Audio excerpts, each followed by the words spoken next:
You already know the deal. All right, we're live. Thank you guys for joining us here on Thursday evening. This is Untitled featuring Moi R. Jones. I'm in the house, and also joining me, riding with me, is my boy, formerly. I always do this. Formerly of the Bronx, he's now residing in NC, North Carolina. My man Dominic. How you doing tonight, brother? What's up, Rodney, Mr. Jones? Uh oh. Oh wait. Oh boy. Okay, let me hold on. I got a double. I had to get rid of that. I'm like, wait a minute, why is the reverb is happening? What's going on here? Yeah, everything's good, brother. I can't complain, man. We're gonna have a pretty good show tonight. Pretty good show tonight. A lot of things happen. First off, let's just this is something I know you had touched on earlier in our group, of course, about the legendary Indiana Hoosier coach Bobby Knight. He passed away, age 83. Legendary coach. And you definitely had some feelings on his style as a disciplinarian because he was an Army guy. Okay, his first coaching job, I believe, was with the Army. I think he held him down for like 5-6 years, something to that extent, and then moved on to the University of Indiana, where, of course, he guided them to some championships as well.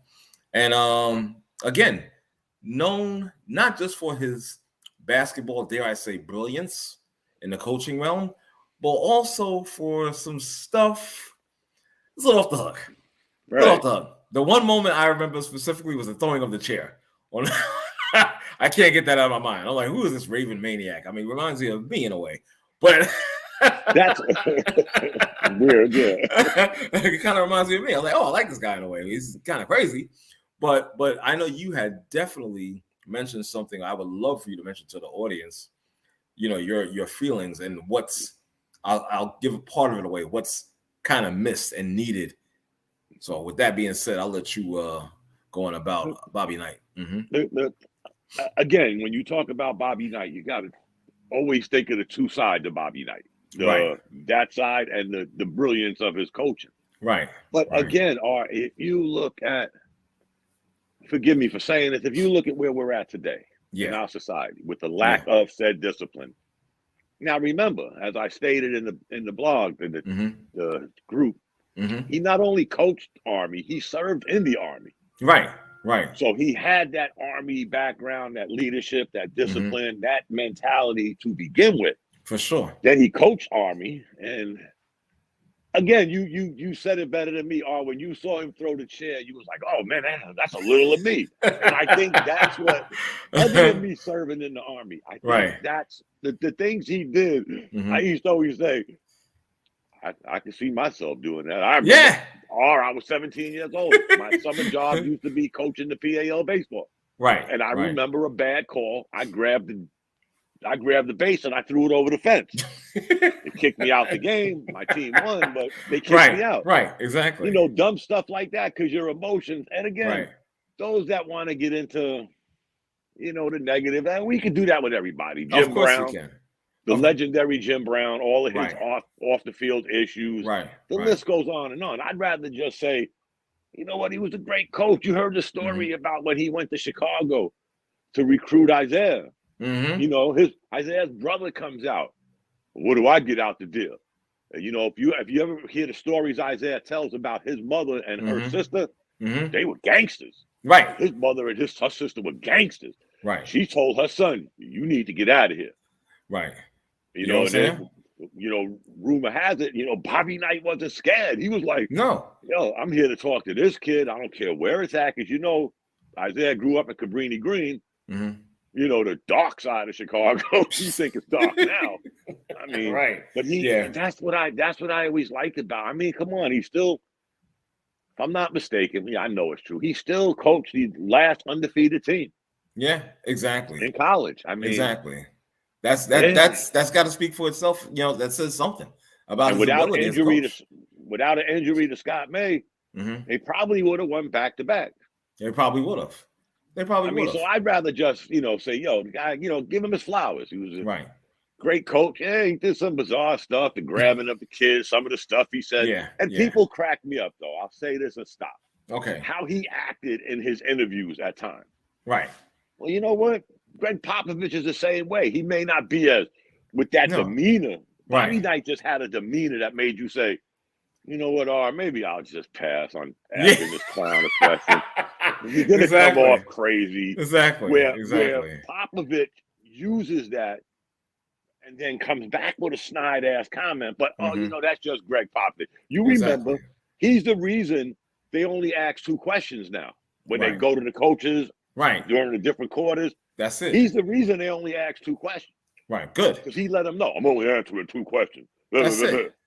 Yeah. But Bobby Knight did it, and he was like, he was a villain. But he was a villain. Again, there you go. Perfect. Give him his flowers. Think of the people. Matter of fact, you think of the people he touched. Mm-hmm. He only had a handful of players: Quinn Buckner, Scott May, and Isaiah. Basically, really Isaiah. Isaiah was the only All-Star he ever coached. Right. But they all graduated. Exactly. They all went on to do manly things. Right. When they left the University of Indiana, and that was part of his. He was. I heard stories today. I remember he was Coach K's coach. Yeah, Coach exactly. K was the assistant. Coach K. There you go. Exactly. So he had that. How ironic it is for Coach K to break the record, because at that time, if I'm not mistaken, Knight held the record for most wins at one point. Then it became Dean Smith. Then it became Dean Smith. And then Roy Williams, I believe, as well, if I'm not mistaken. Yeah. But Coach K holds the record now. But remember, Bobby Knight did it during, them hard times, not only in college, but in our country.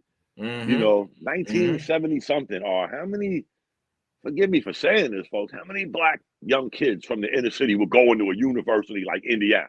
Not too many. But see, that was the difference between him. He wasn't afraid to go there. Now, there's some stories, some urban legends of how he was racially. And Right. But he kind of dismissed that. Now, you can say what you want. Oh, he went there just to recruit this kid. But nobody else did. Right. Nobody else did.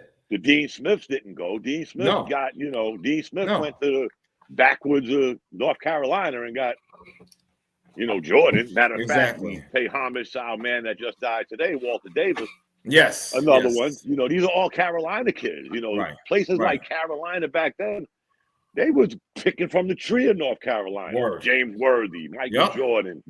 Kenny Smith was an outcast because he was from New York. Right. But most of them were from Ray Felton. They were North Carolina kids. Exactly, man. Brother. Exactly. Uh-oh. Speaking David. There he is, my man. I like that chapeau, that hat, brother. Our brother What's up? David is in the house, though. How you feeling, my friend? I'm good. How you doing, brothers? What's up, Dave? We here, man, as usual. I see it's turtleneck season. Yeah. It's cold, okay? Yeah. It's cold in your apartment, isn't it? It is. This the landlord. Oh my God, he's horrible. He's the worst. The worst. This may be my last time doing the show outside. Yeah, it's pretty cold. You're starting to feel it. You're starting to feel it, huh? Yeah, I mean, I have a little space heater, but I'll be upstairs next week. Dom, let me ask you: when you're in the house, do you have a dedicated space like soundproof so wifey doesn't hear? Yeah. Not to get off the sports topic. I told you all the story. Here we go. my niece came to visit me. Okay. We have 3 bedrooms downstairs and a big, what they call bonus room upstairs. Yeah. So my niece is like, you and Auntie don't have no beds in your extra bedrooms. Duh. Yeah. I don't expect nobody to be staying more than 8 hours. That's it. Right. So I have my own room.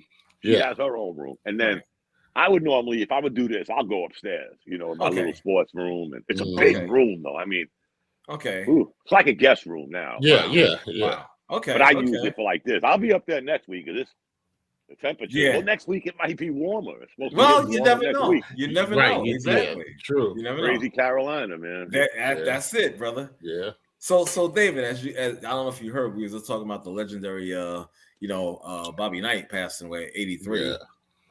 What are some of your takes on it? Well, I just specifically remember him as like the chair thrower and the in your face right type of right coach. right. But it was a different time too. Mm-hmm. I mean, there were things that we would look at and say, "Oh, okay, that's that's Mm-hmm. a little far," but it was like, "Okay, suck it up," Mm-hmm. and if you don't like it, then go somewhere else. Type of attitude. Now, they would have had them in all kinds of sensitivity training and Of stuff like course. that. Oh, please, you already know. And You already know. because you can't even like yell at Yeah. them without. And I noticed that a lot, even just Mhm. not basketball or sports related, but just with the young people in Life. general. Society. Yeah, Yeah. Right. yeah. Right. For sure. With some of the older guys, and we talk about it at the job. You have to be so sensitive, and Yeah. Good word. sometimes my filter works, and sometimes it doesn't. I'll be honest with you. I hear you, bro. I mean, I don't intentionally mean to hurt anybody's feelings, but I it's do. like, I do. I do. yeah, God forbid. I mean, I have to say, put in a disclaimer, I am working around other people's children, Okay. but Right. you Right. know, but I but did that too, but they were a little being older. yeah, but that being said, Right. still there are some things that I will say, that some people might look at like, oh, you said that, yeah, Yeah. grow up, Exactly. grow Yeah, up. please. That's my attitude on it. And you know what, Dave? I was telling R. I even tried to not preference, the Mhm. correlation of Bobby Knight being in the military, the army, actually. Mhm. Uh You huh. know, I didn't look at it like I liked him for that reason. I Right. liked him Right. for, like R said when we first started. R Mhm. said, I remember the guy throwing the chair like you. But then R Yeah. added to it, I could see myself doing that. Oh, yeah. That's why I Sure. kind of liked him, because the things Sure. I Yeah. saw him do, I was like, I Yeah. could see myself Yeah. throwing a chair, a base, For sure. But you know All what I right. love? I love the fact Yeah. that again, I bring up the fact that what Dom said, this type of discipline is needed in today's Oh, society. It really is. You know what, before, you might have crucified the guy for his actions or whatnot, but now it's like, oh, you take a step back, you're like, oh, you know what? I get it. I get it.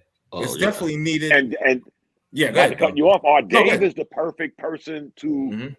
really put that all in perspective, because he sees it all the time with For sure. maybe not college kids, but kids, high Kids. school Yeah. kids. Yeah. Exactly. Yeah. On the cusp of being college, I mean, they really, maybe Mhm. in some cases they're a year or two younger than the ones that Mhm. Coach Yeah. Knight coached. So, Exactly. funny thing, we had basketball tryouts started yesterday, Mhm. and my school they're not like a basketball powerhouse, but all the kids, they all want to play. It's majority boys. It's it's a campus, so there's two high schools, and then they blend them together to play on the teams. But tryout day is a big day in our school, Hmm. and I mean, for the adults, because we get to go down there and pull out the popcorn and watch Mhm. all the kids that have talked a whole big game. Mm, Oh, wait till you see me. I can do Right. this. I can do the and some of them can actually perform, and some of Mhm. them can't. And we're there to let them know that they can't. Mhm. you know, Right. and they're entertaining. Right. Right. You Mhm. know. But seriously though, sometimes they just need somebody that's going to give them a little dose of the truth and Mhm. reality in life, because sometimes these kids don't get that. And with today's society, with social media, Yeah. everybody likes everything and you're mm, wonderful and all this stuff. And that's not the era that, we grew up in. No. No. no, And you not know at what? all. We survived it. Yeah. We Mm, survived. Everybody didn't get a trophy. Everybody right, didn't Just get a you know what I'm trophy. saying? right. Just You for didn't always participating. walk away feeling good. Yeah. Yeah. Sometimes some of our Mhm. most valuable lessons were learned on the courts of the field. For sure.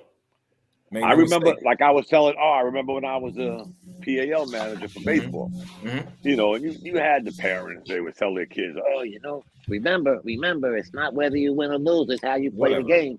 Not Their trying to parents would walk away. I said, don't believe that. hear That's why there's a scoreboard. If it didn't matter whether you win or lose, there'd be no that. scoreboard. There you go. There you They go. have a Simple. scoreboard. We're keeping score. Right. Yeah. So we Somebody's got to win. win. Yeah. And I was Right. a teenager then. Now, I had no thought to ever join in the military.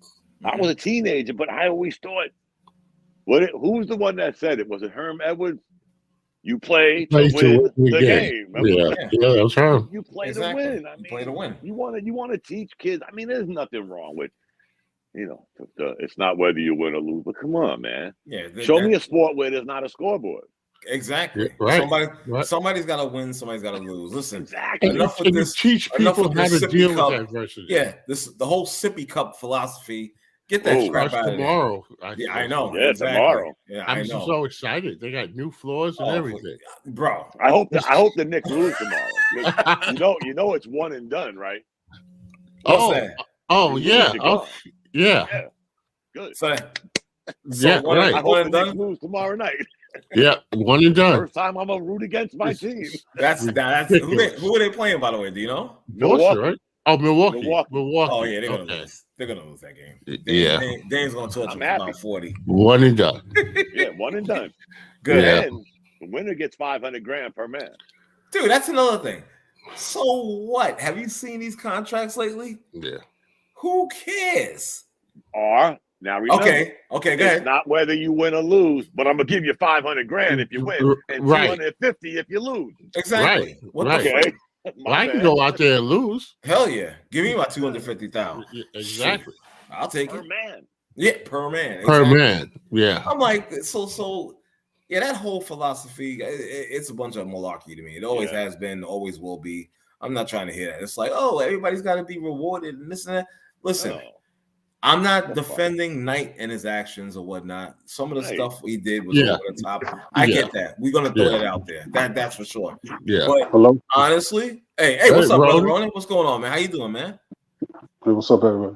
What's up, brother? What's up? What's up, R? Yeah, Chilling. yeah.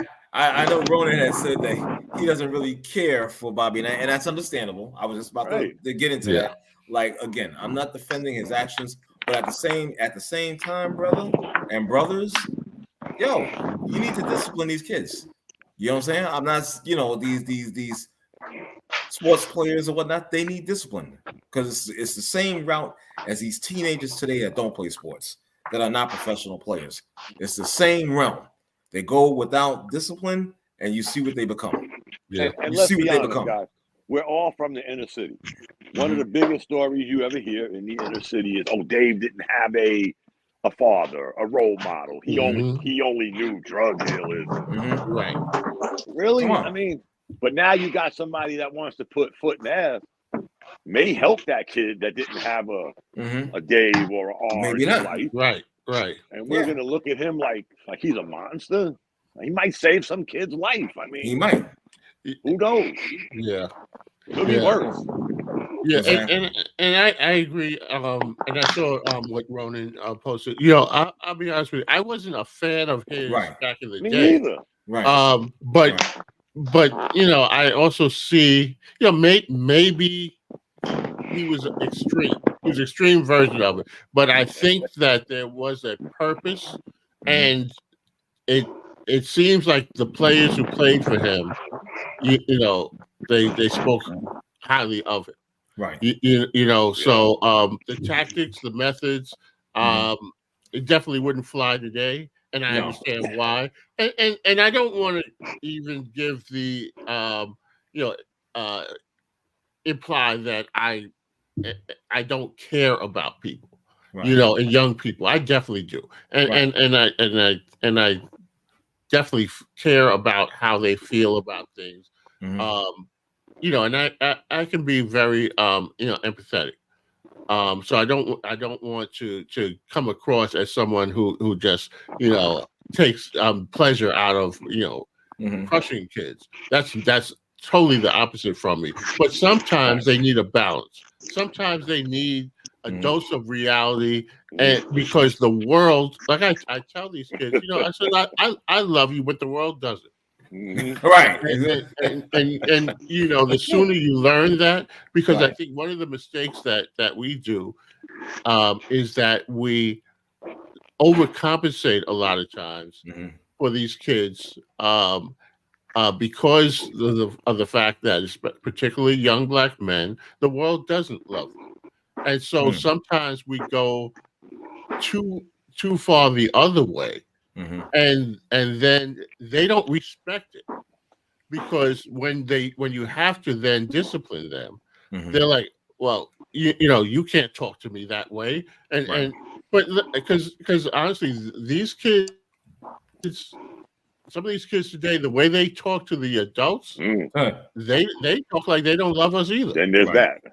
And I'm gonna tell you, as someone who is involved with discipline in a high school, you get some of that. Some of them will get it, and most of them do. But you get some of them that you come across with that, you really want to say, if I didn't work in a school, and I was some guy out on the street, and you came off like that, you would be learning valuable lessons right now. Right. So there you go. But there's a balance. There is a balance. There I'm trying to get. There really is a balance.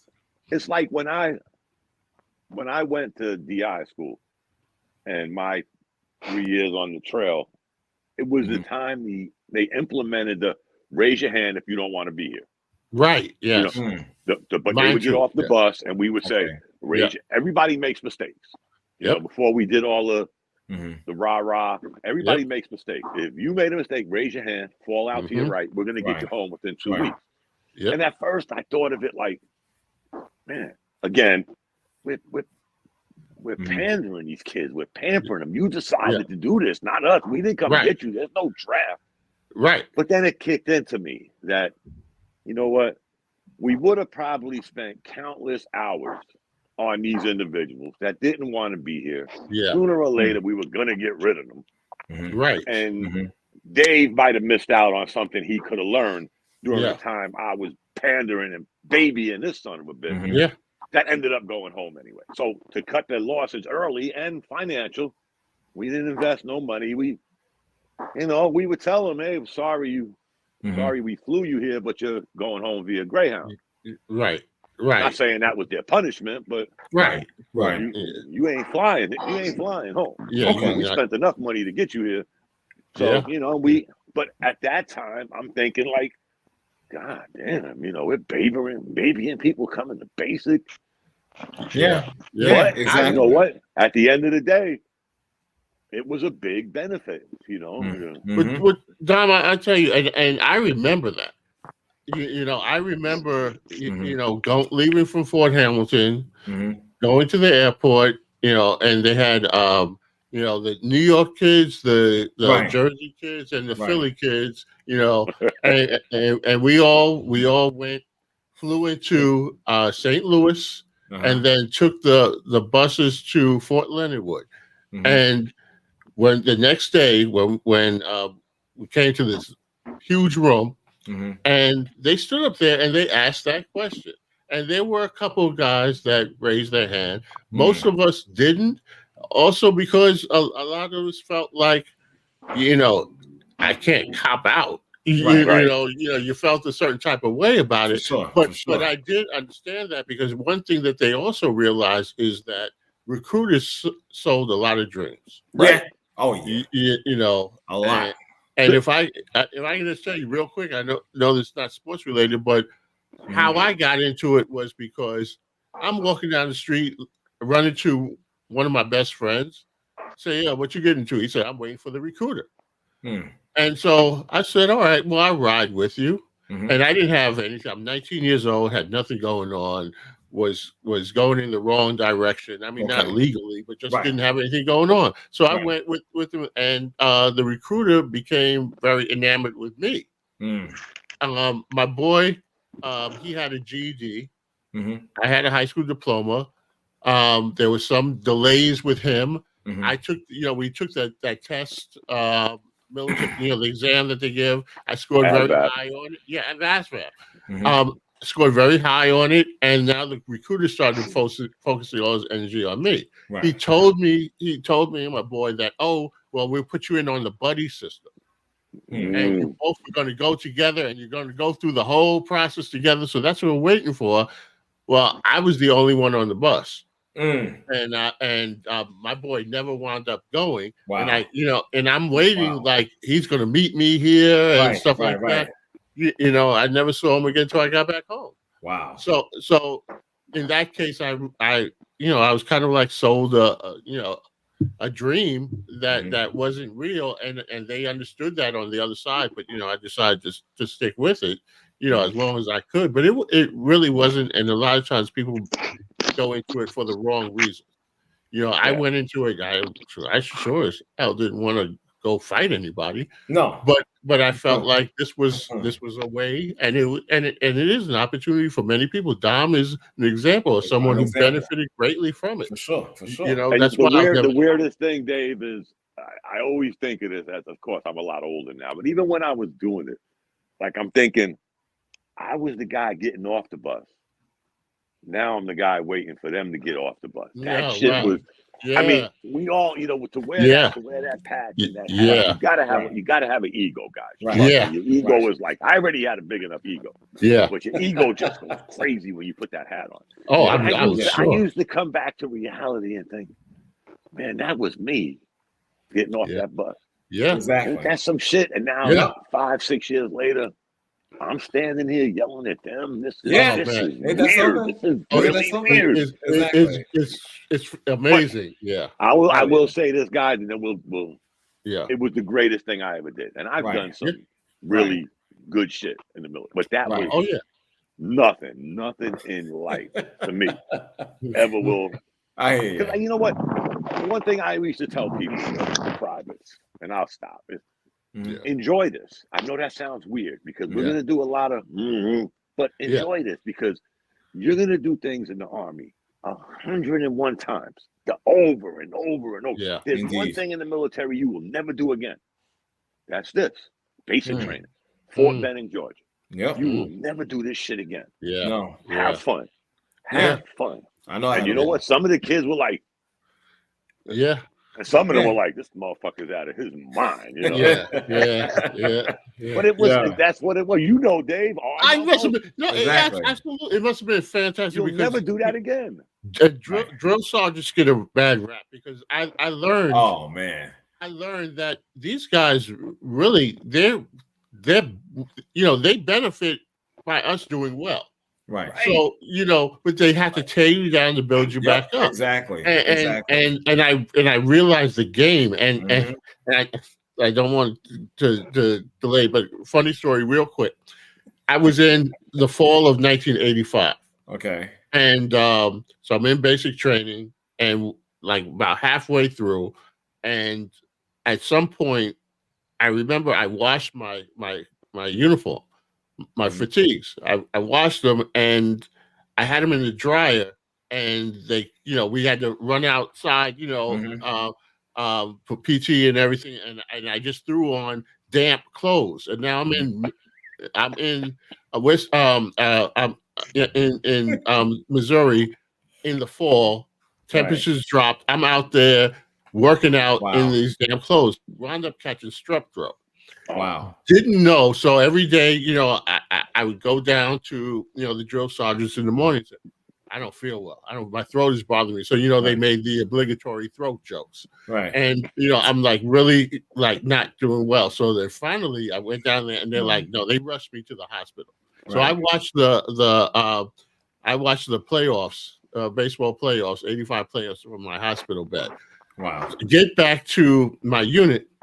And my buddy tells me, the drill sergeants, they were really nervous because I was under their care, and they let me go to the point where I almost died under their care. So then I realized the game of it, and I remember being back in lineup formation, and we're standing there at attention, and then one of the drill sergeants who always gave me a hard time, he came over to me and he said, "What's the matter with you, Private? You on drugs?" And I looked him dead in his eyes, and I said, "Only the ones they gave me in the hospital, son."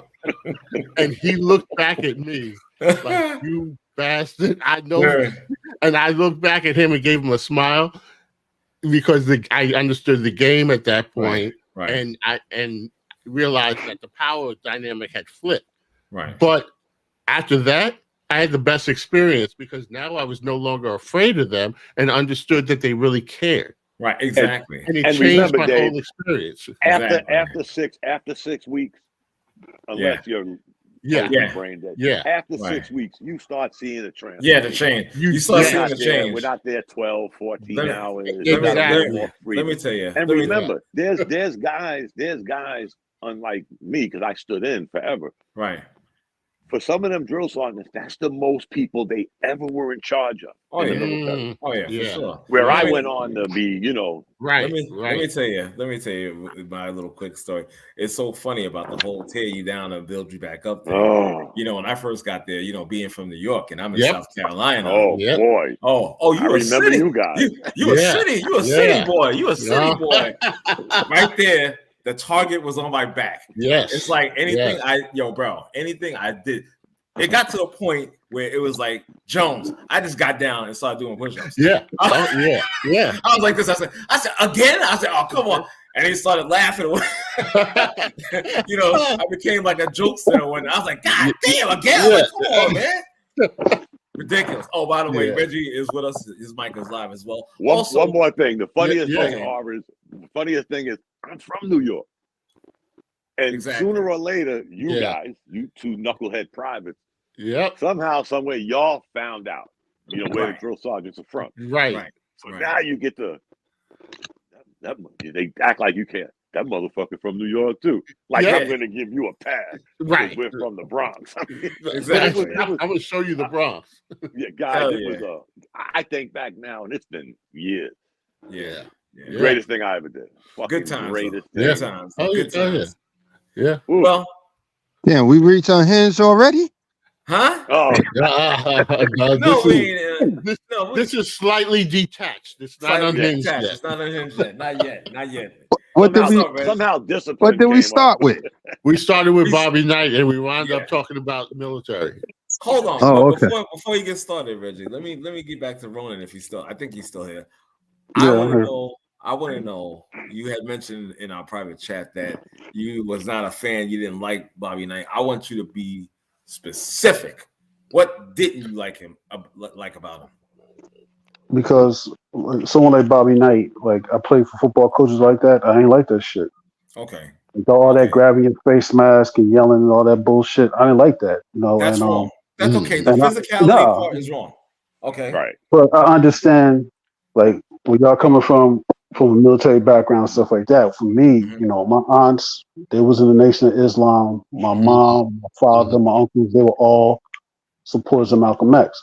Okay. So for me, someone like that, I'm like, yo, this dude's talking to me, and my father used to tell me this. My mom used to tell my uncles, like, look, you can respect your elders, but you cannot let people disrespect you because they'll walk over you. And when I was in high school, coaches being myself, I would go talk to them like, look, you want to make your point, you can make your point. If I did my assignment wrong, you ain't got to be up grabbing my face mask up in my face and stuff like that because I had a hair trigger temper. So I wasn't about that. Well, thank God you wasn't in the forces. Now, to be completely honest, now one of my uncles, he was in the Army. He served in the Vietnam War. So when I came out of high school and I went to Irvington High School, we weren't, at that time, my senior year, we weren't we weren't good. We had talent, but we was one of those teams we would lose, game be close, and we would just fall apart in the fourth quarter. So I didn't get any big scholarships and stuff like that. None of that, because we weren't a good team. So I'll go to my uncle and we sit down, and at that time I was still in and out. I was, senior year high school. I'm hanging out with, the hustlers and all this other bullshit like that. So, but I go to my uncle. I tell him, I was like, yeah, I'm not getting any of these offers from these schools. There were schools that were bad, man. Like I didn't want to go to Rutgers. Rutgers was getting smashed. These badass schools. I didn't want to go there. No. So I'm talking to him. I say I'm thinking about joining like The only two I used to like watching was the Air Force. I don't know why, but okay. Because I wasn't, I was a wide receiver, man. Like, they running the wishbone, they ain't throwing the rock. So I'm like, yeah, I ain't trying to. Come on. So we talking, and he told me straight. He was like, I'm gonna tell you the God's honest truth. And he's like, what? He was like, you're not prepared for that. Mm-hmm. And I'm looking at him like, what are you talking about? I was like, you spent from the time I was 10 years old and my two cousins, you taught us how to shoot, you taught us how to hunt, you taught us all stuff like that. Your words specifically is like, I'm teaching my sons and I'm teaching you how to survive. Mm-hmm. I'm like, so yeah, I'm more than prepared to be in the military. He was like, no. He was like, you aren't prepared because you're like your father. Your father is an intellectual. You question everything. You're a critical thinker. First time someone runs up on you yelling in your face, the first thing you're going to be thinking is like, how am I going to choke the shit out of this guy? He was like, so yeah, I trained you how to defend yourself. But in like I said, my parents' background, my aunts, my uncles, stuff like that, it just wasn't going to happen. It wasn't going to happen so, for you. Yeah, so people like Bobby Knight, he won games, and I'm not disagreeing as far as I agree specifically with the point where we live in a society with this generation now, they don't listen. You got to hold people's hands, you got to baby them and stuff like that. But there has to be a cutoff where, all right, you can't be grabbing up, you can't be yoking on someone else's kid. No, exactly. Now the antics and all that, I found some of that, the throwing the chair. I thought that shit was funny. Some of his, some of the comments he would say, like I remember one of them he said, like, you don't like some bullshit. It's like you don't like the way you can bury me upside down so you can kiss my ass. Some crazy shit like that. But could I play for that dude? Nah, I couldn't play for that dude. I hear you, brother. I hear you. You know what I'm saying? I definitely get it. I get it, man. So like I was saying earlier, this is not, personally for me to defend this guy. Some of this stuff was way over the top. Let's just admit that. Some of the stuff is over the top and shouldn't have been done. But at the same time, like you said, there should be levels to it. Yeah, you understand? Absolutely. You could be a disciplinarian, but not be physical about it, not grab anybody, not you know what I'm saying, slap anybody or punch anybody. No, that's a definite line you should never cross. You know what I'm saying? As a disciplinarian, as a coach of a team, a professional team, that should not be allowed at all. So again, and me and R talked about before y'all came on, like we can go down the list. Jim Brown, greatest running back probably ever. Yeah. Look at his transgressions. Right. But I'd rather remember Jim Brown as a football player. Right. Exactly. Right. And the conversation.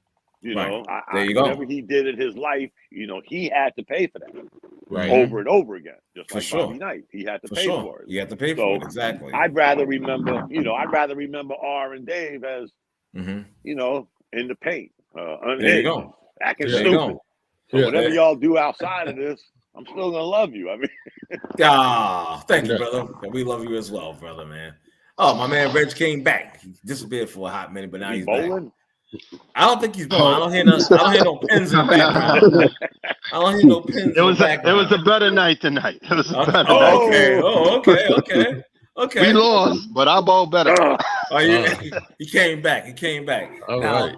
Next on the docket, let's get into the lane of the baseball. Congratulations to the new Major League Baseball champions of the world, the Texas Rangers. After 63 years in the makings with this team, they finally got a championship. I think this is long. I love it. Yeah.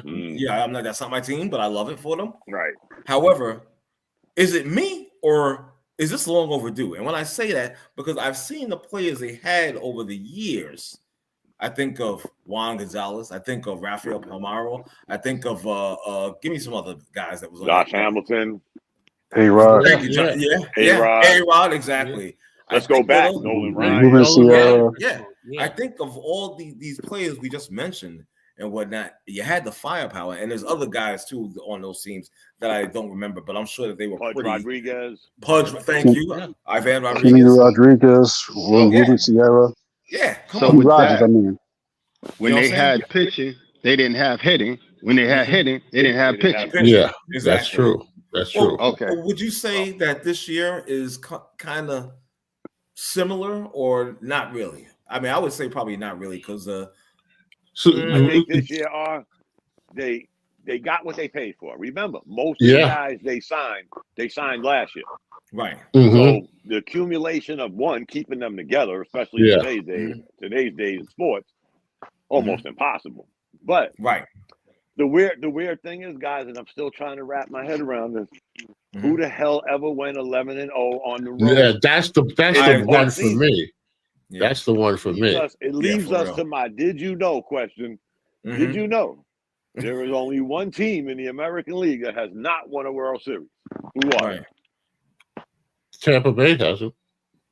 They won. Tampa Bay won. One team in America. Seattle Mariners. Yeah.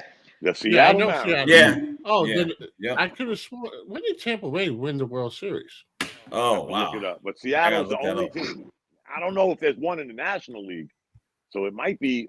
But I'll tell you what, guys. I heard somebody. I heard somebody say. I heard somebody say the Baltimore Orioles. I don't know if they went a whole postseason without. I never heard of this guy. Serious. I gotta find a way. Wasn't that the year before the Mets won? The Baltimore Orioles won in '68. No, did they win every game on the road? No, it was St. Louis and Detroit in '68, right? Wow! I just looked it up. Tampa Bay Rays have never won the World Series. Okay, so there's two: Seattle and Tampa Bay. There's two. Yeah, because it was 3 in each league. There was 6 total. So it was in the National League is Milwaukee, Colorado, and San Diego. And didn't Milwaukee win one in the American League though? No, they lost in '82 to St. Louis. Yes, right. All right. Right. I just want to know who went undefeated. Nobody. Look at this, guys. Nobody. You know I'm a baseball guy. If you won the first 2 games on the road, as they did against the Houston, remember they won the first 2 games in Houston. Yes. You came home and lost all 3 games. That's right. You had to go back to Houston and win 2 more. And win 2 more games, exactly. And they did. Yep. Yeah. After that happened, guys, I was like, they could be playing the 1927 Yankees. They ain't losing this World Series. Yeah, exactly. They ain't losing this shit. From that point, exactly. It's unbelievable that they ain't gonna win. This was one of those years. You see, some years you get a juggernaut that's just going to run over, like the Yankee teams. Teams that the Mets in '86. Teams that are just and they that even good. But this sometimes you get a team that just catches magic in a bottle at the right time. What did they only won like 84 games, and they. Was it only 84 games they won? Did they win 84, I think? I thought they won. I don't think they look it up. Yeah. I thought they went 90 and 72. Oh, I could be wrong. I know then I could be wrong. But I know they had a off and on type of season, hot, cold, and then when they got hot, going into the playoffs. This is what we talked about before. You get a team that just gets hot going in there, but the fact that the road, I call them the road Rangers, because they could not lose in the other team's ballpark. No, crazy, Dave. I've never seen a run like that. That's unbelievable. But remember, guys, when the World Series started, I told y'all we had a show, and I said, you know what? I think people are forgetting. The Texas Rangers were in the top 2, 3 in every category. Yes, true. Yeah. This is very true. I was looking at that earlier. Were they not smoking people? Remember the game? They was hitting grand slams in the 9th inning. Yeah, I'm like, man, this is like throwing dirt in somebody's face now. They just all the time. Oh, it's ugly with it. And then they had like when it first started, guys, they were the best hitting team, even though they had one of the worst records. They were the best hitting team of all the teams in the playoffs. And they proved it during that run. He was hitting guys. Seriously. They were scoring 9, 10, 12. Well, I mean, they finished 3rd with runs scored. Yeah. They had the 2nd highest batting average in the league, or should I say in the AL, with 263. Your slugging percentage with 452. That's 3rd. On base 337. That's 3rd. So again, we're talking about top 3, top 5 offense in every major offensive category. Exactly. I was worried about how are they going to pitch. Right. I started thinking to myself, shit, how's somebody going to pitch to them? Right. Yeah. And then they lost that guy. What's his name? Adolis. Yeah, Garcia. they lost him. Garcia. I was like, oh yeah. Then yeah, I thought, you know what? They still ain't gonna lose. No, this is like Dave said. There's sometimes you just catch lightning in a bottle. And, yeah. Well, how often is it that you see a team win a championship with the combined ERA of the pitching staff being over 4? Matter of fact, 4.28 exactly was their ERA. Yeah. So they just out hit. They just out hit everybody, Yeah, and they did it in the postseason. Yeah. Tell me, there was only they were scoring like 6 runs a game. Yeah. There's only a handful of games in the whole postseason that they played in that were close. Right. Yeah. Right. Yeah. Even the games they lost weren't right, but the games they won was like. I remember the game against Houston. I think it was game 6 in Houston. They scored almost 7 runs in the 9th inning. They were already winning. Yeah. Turn the shit off, guys. Come on, man. They were just, and like you said, Dom, after that game, that series in Houston, man, you lose. Listen. You go there, 12 and 9 runs. Yeah. It's ridiculous. At that point, you're destined to win. Yeah, that's it. Yeah, it was and one. Then, of course, just one guys. Let's be honest. Talk about lightning in a bottle. Did Arizona catch lightning in a bottle? Yeah. Now Arizona was the 84 win team. Right. Yeah. Okay. Yeah. I knew somebody was 84. I was hoping for them to lose because they beat the Yankees in 01. 9/11. I was like, no, these bastards. So you were holding on to that, huh? I was just glad the Phillies were out. My son, rest his soul. So I was glad the Phillies out. I'm living down here in Gotham City. Sure. Yeah. How about them Phillies? Oh, God. Yeah. But you know what, guys? We brought that up too, right? Yeah. Before the series started. Every team that won 100 games, 2 of the 3 got swept. Yes. Yeah. Phillies won 1 game. Yep. Everybody else got swept. Exactly. Which was crazy. 100-win teams. Yeah. The Dodgers, again, major disappointment. Major Talk about money. Major disappointment. Yep. Who spends more money than them? Maybe San Diego, who didn't even make the playoffs. They were awful. Yeah. Nobody spends more money than the Dodgers. Yeah. Not even the Yankees. And let me tell you, those LA fans, that's a fickle group, and they will turn, and they have turned. New York minute. Yeah.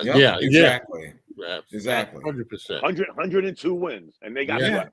Got swept. Unbelievable. I was like, what the hell happened? The Orioles, the talk of the town in the American League, got swept. Phillies credit, even though they won 1 game. I don't think the Phillies were like the rest of them, though. Atlanta, that's another one.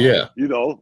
So I look at those teams, Atlanta, the Dodgers, and the Orioles, the 100-win team. I'm like, well, these teams were pretty good all year. Yeah. Absolutely. And they're getting swept. Yeah. That's when I started doing the math, guys, and I told y'all, man, somebody better check Texas Rangers and how they did. Somebody's in trouble. Yeah. For sure. Definitely. And then what about that stat that somebody put in the group? What's that? About the pitcher Will Smith? Oh yeah, 3 crazy. World Series in 3 years. Yeah, 3 different teams. He was at Atlanta, Houston, and now Texas. That's wow. Somebody needs to. What about the one I said there about Chapman? They traded him too. He won the World Series. Exactly. He never made the playoffs. Yep. Exactly. That's crazy. You know, but that guy that won 3 in a row. 3 different. It's almost like Bruce Bochy. Word. Right. He's like Mr. World Series guy. Yeah. I mean, I don't mean to sound like that, but when has he lost in the World Series? Yeah. Never. You understand? Becoming like all hail Dusty Baker. Give him his flowers. Right. He's only won 1 World Series. Yeah. Well, thank God for that. Yeah. But thank God for that because he had a hell of a career. So I'm thinking, shit, why didn't the Yankees hire that one? I mean, he must have some lucky charms that he put in his back pocket. He just, and just, you know what they said? This was the first Dusty Baker odd year. This was the first odd year that he won a World Series. The Giants kept winning in even years. Right. Yeah. Exactly. That. Yeah. I'm like, that's kind of baseball. Just throws some stats at you. Like, yeah. I mean, the car just I be wanting to write it down in case I talk to y'all. Yeah. Weird shit with Bruce. Yeah, Bochy. baseball definitely gives you some very interesting stuff. For sure. There's no question about that. There's no question guys. about that. Oof. Well, I was happy for them. You know, yeah. The fact that they had never won. Same here. Same you here. know, so even though I'm not a Ranger fan, Right. The weird thing is, I was telling y'all, my son was born in Texas, and Okay. he had tattoos everywhere. Only one time I ever went with him to get a tattoo, and he got the Texas Ranger logo, the T on the hat. Oh, wow. Okay, nice. I didn't know you was a Ranger fan. He said, I'm not. I just was born in Texas. I'm like, no shit, I was there, but that's the only time I ever saw him get a tattoo, and it was the T for the Texas Rangers. Right. And here they are. They win the World Series. How about that? Of course, I was pulling for them. You gotta give them their props. You gotta give them their props. Man. You gotta give them their props. 63 years. Yeah, they weren't 63. even the Texas Rangers when this started, were they? I don't think so. No. They were another name, if I'm not mistaken. Yeah. Well, didn't they? Weren't they one of? No, the 45 Colts or something. That was Houston. That was Houston. Oh, my bad. Sorry. Yeah. Didn't Texas? Weren't they one of the Washington Senator teams? Yeah, I think so. The Senators. Yeah, I think so. I'm not 100% sure, but you could be. Y'all right go there. way before my Way time. back. I know they ain't been the Texas Rangers for 63 years. No, they haven't. They wasn't. But as an organization, 63 years. Exactly. They wasn't. Yeah. So with that being said, let's move on. Let's go into the lane of the NFL. And all right. Oh yeah, somebody's raising their hands. Exactly. Jet fan. The putrid bowl. Oh, here we go. He's on camera for this one. Hold on. This was the funniest, most putrid game that I've seen in a while. And I was cracking up. I was at work watching this, and I'm dying laughing at the whole buffoonery of it. Shame on the Giants. They should have won that game. Brian Dable, no. He's the defending NFL coach of the year last year. Am I correct in that? And bro, wow. That's all I can say. Wow. There was a few decisions he made in that game. It was like, are you serious, dude? You're not. Can we talk about something else? No, we're gonna talk about this, bro. It's depressing. Me and Dave's Jet fans. Shit. Yeah. No. I ain't even going. Nope. No, you gotta. Nah, you have to. It was y'all guys are lucky. Y'all get to see these games in New York. Yeah. I'm watching Red Zone. Okay. Oh, okay. And the next thing I remember was the Giants were I think at the Jets 20-yard line or something crazy. I'm like, oh shit, it's over. Next thing you know, Red Zone's talking about Jets kicked a field goal and they're headed to overtime. I'm like, how did this shit happen? Yeah. I don't even know how it happened, guys. Because Dayball is an idiot. He's an idiot. But wait, no, Reg. He's the coach of the year. He's an idiot. How coach of the year last year, not this year. But even last year, how was that? 9-7. I missed that. He was the coach of the year last year? Daniel Jones magic, bro. Can I ask y'all a question? How did the Jets get the ball and get back downfield to kick a field goal? Of course, he missed the damn field goal. First of all, instead of running it. Yeah, the Giants went for a field goal. Yeah. Yes, and missed. Okay. And the Jets got the ball back. And the one pass this dude actually threw. Hold on 1 second. Okay. All right. Well. Yeah. See, I didn't one see the pass game. Wilson throws a long pass and actually completed it. I was like, "What the freak? Freak this man!" Actually, he completed 2 long passes during that possession. Yeah, okay? Yeah. He was channeling his inner Aaron Rodgers. The fuck out of here. But okay, I have no more to say. No more. Go ahead. Let me just ask this question because Reg, I know that it hit you the wrong way, but did you actually think the Giants were going to win that game going into it? If this idiot runs the ball, yeah. No. Going before the game started, did you actually think? Answer the question. Okay, first of all, I didn't think anybody was going to fucking win. Remember, I predicted it was going to be a tie. I was that close. Right, yeah, that's right. You did. Yeah. You did say that. Okay. Who's the one that Okay. called it the putrid bowl? Was that R? That was me. That was all. The No, putrid bowl. that was the sippy cup bowl for New York. Yeah. That's what that was. Now, let me just ask this because I didn't see the game. I wasn't Okay. home all You day. didn't miss much. Yeah, I was looking at it on my phone, and kept Right. getting. So I'm like Dom, where I didn't know how any of it happened. Right. But did the weather play any part in it? No. Okay, because No. I was just wondering. First of all, I don't want to hear that. Let's get. No, that I'm asking because I know didn't you see are. it. I don't I mean know it to you be are. funny or anything. I'm But just trying to say, I'm the just saying. ineptitude of it. I'm just saying, brother. Did that have anything to do with it? I know the field is already terrible. No. So I was just wondering. Yeah. The field is Some of the terrible worst already, offensive but play my thing calling is I've ever this. seen. I don't care if it's sleep. Thank you. Worse. I don't care if it's sleet. I don't care if it's rain. I don't care if it's snow. You are a professional. Deal with it. Deal with it. You can't tell me you can't deal with it. You got all that equipment out there.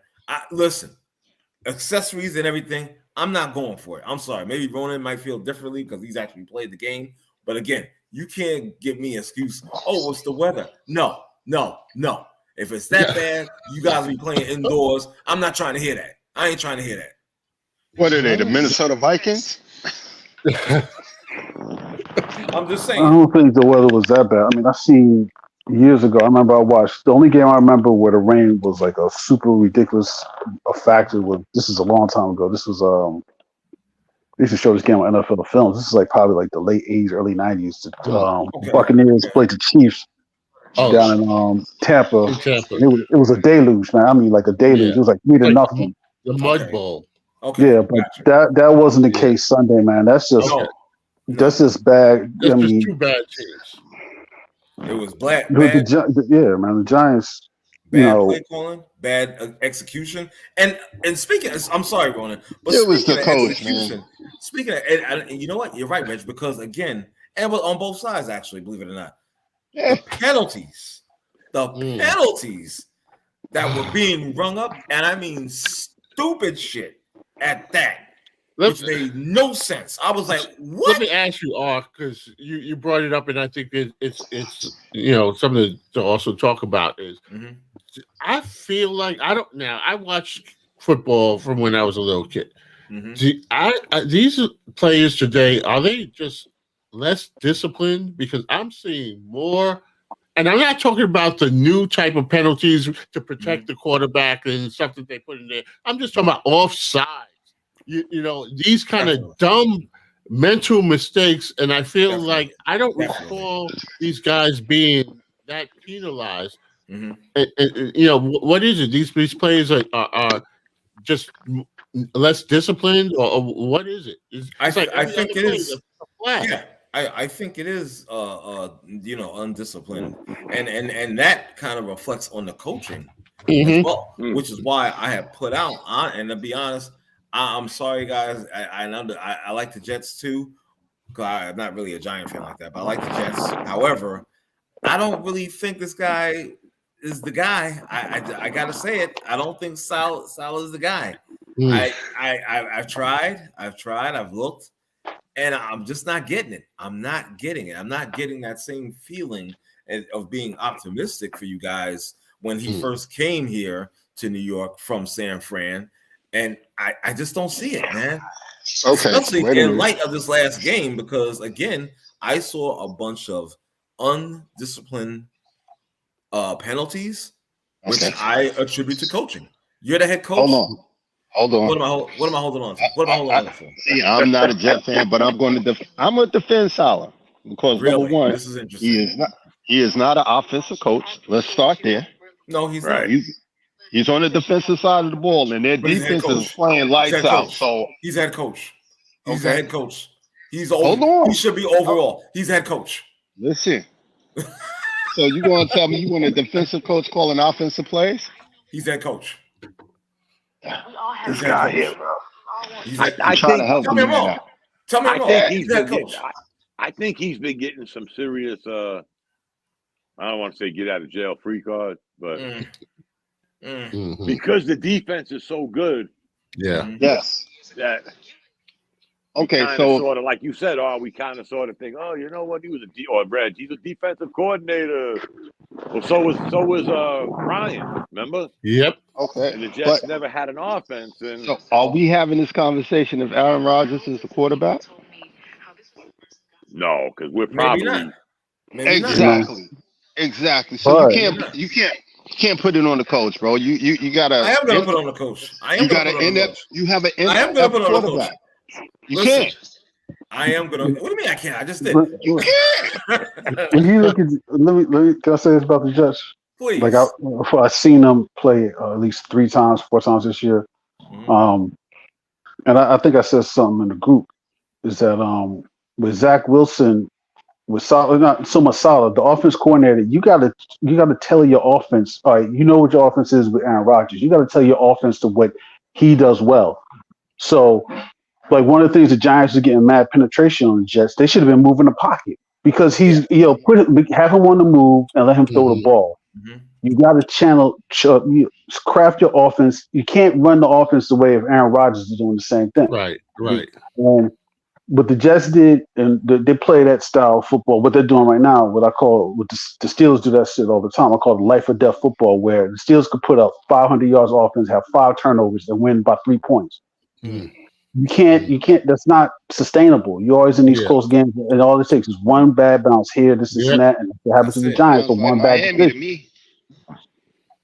That's it. Which Sounds like Miami? Miami to me. The Hurricanes or the Dolphins? The Dolphins. Oh, all right. Don't get me started on the Hurricanes. No. And look who's appeared, my man. The Bishop's mic is live. He's here. Thank you for joining us, brother. I hope you're feeling well. Yeah, what's going on, my brothers? Can you hear me? Yeah, we can hear you. You're good. You're good. What's up, Bishop? What's going on, fellas? What's going on? What's up? All right. What's up, All right. Bishop? So we were just talking about the Jets beating the Giants in OT this week 8. Mm-hmm. And Jets didn't beat them. The Giants just lost the game, bro. No, I let me ask. Stop saying that. First of all, let me ask some Jet fans here. How do you feel about Salah? I think he really deserves? have an issue. So you don't think he deserves to be on the hot seat? I don't think he does. Okay. I definitely wouldn't put him on a hot seat in a season that we went into it. It was all about Aaron Rodgers. You lose him 4 plays into it, and so I'm not going to put him on the hot seat this year. Okay. Yeah. Okay. Dave Grace, Dave Grace. What'd you say? I said saving grace. Yeah, saving grace. Yeah, no, you're right. I think he got a get out of jail free card with that. So I think that the spotlight is off of him in that regard, but next year, you don't get a pass. So he gets a mulligan for this year. Yeah, he gets a mulligan. Yeah, that would be the best way. I'm sorry, I wouldn't. Let me ask Dom, because Dom is a big time Jet fan as well. Dom, what do you think? I said it. I think because the defense is so good that he's going to get that. Ugh. I'm getting a little. Again, we got to pause this year because we expected so much from Aaron Rodgers, and then again, get out of jail free cards. He got that card. We get Aaron Rodgers. So he gets another lifeline. Yeah. And then Aaron Rodgers gets hurt. So he gets another lifeline. So yeah. I just think that's wrong. Maybe it's just me, but again, if you are an NFL coach, okay, you hold the reins of your coordinators, of your positions, coaches. I'm sorry. It's just me. Maybe it's me. Yeah. All right. Let me say this. Let me say this with that, like, because this is what happened in Dallas. All right. Last year with Kellen Moore, like McCarthy, he let Dan Quinn run the defense. He let Kellen Moore run the offense, and they came up short against the 49ers because he's thinking like shit. All right, I lost the playoffs 2 years in a row.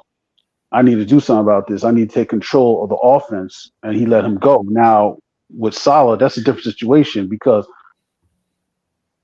I don't think Salah's going to get fired, and I kind of, I'm half and half on that. The thing with Salah is that without Aaron Rodgers, and the reason why Hackett's there is because of Aaron Rodgers. So if they fire Hackett, then you don't get the other Aaron Rodgers, the one that's why his ass is in New York, where he's going to start being Aaron Rodgers. Like, I need my guy. Just like, you got Cobb. Cobb shouldn't even, to me, Cobb is a progress stopper. He shouldn't even be playing. But Aaron Rodgers, Yeah. So they can't fight off his coordinator, and you don't know what the Jets going to be. If Aaron Rodgers, I don't think he said he's coming back this year. I highly doubt that. Yeah, that would be crazy talk. That would be crazy too. Yeah, I doubt that. If he was 20, maybe, but not at this age from an Achilles rupture. I doubt that. Unless they're injecting him with some sort of hormones. I didn't say steroids. I said hormones. Right. That would be crazy anyway. I got a funny feeling he's going to play, guys. If he does and he gets injured again, well, you already know. Dom. Yes, sir. Dom, that surgery, it's at least 6 months to a year, the rehab. Yeah. So I doubt if he's going to come back this season, and if he does, he would be crazy, because then you stand in the risk of hurting something else because you don't have full use of it. You know what I mean? Yeah. This is going to be some medical miracle shit, man, because nobody has even done what he's done so far. And teams are going to go right after that throwing balls and already doing stuff that nobody's done this early after the surgery. Yeah. I don't know what it is, guys. I'm not a doctor.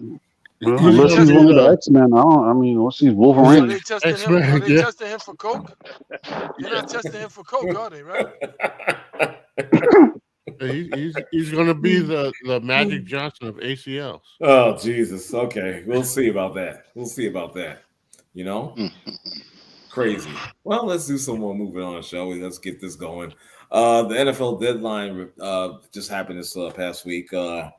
One thing that bothered me before, and thank God the Giants didn't pull the trigger on that, was they was talking about trading. There was talk of Saquon being traded before the deadline.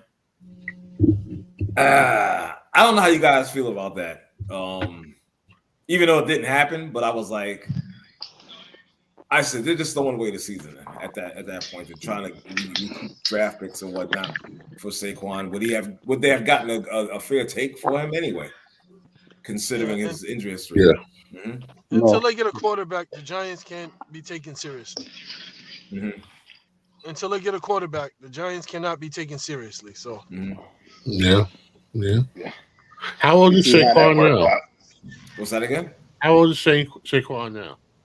He's about 27 or something? I was about to say 26, 27. So again,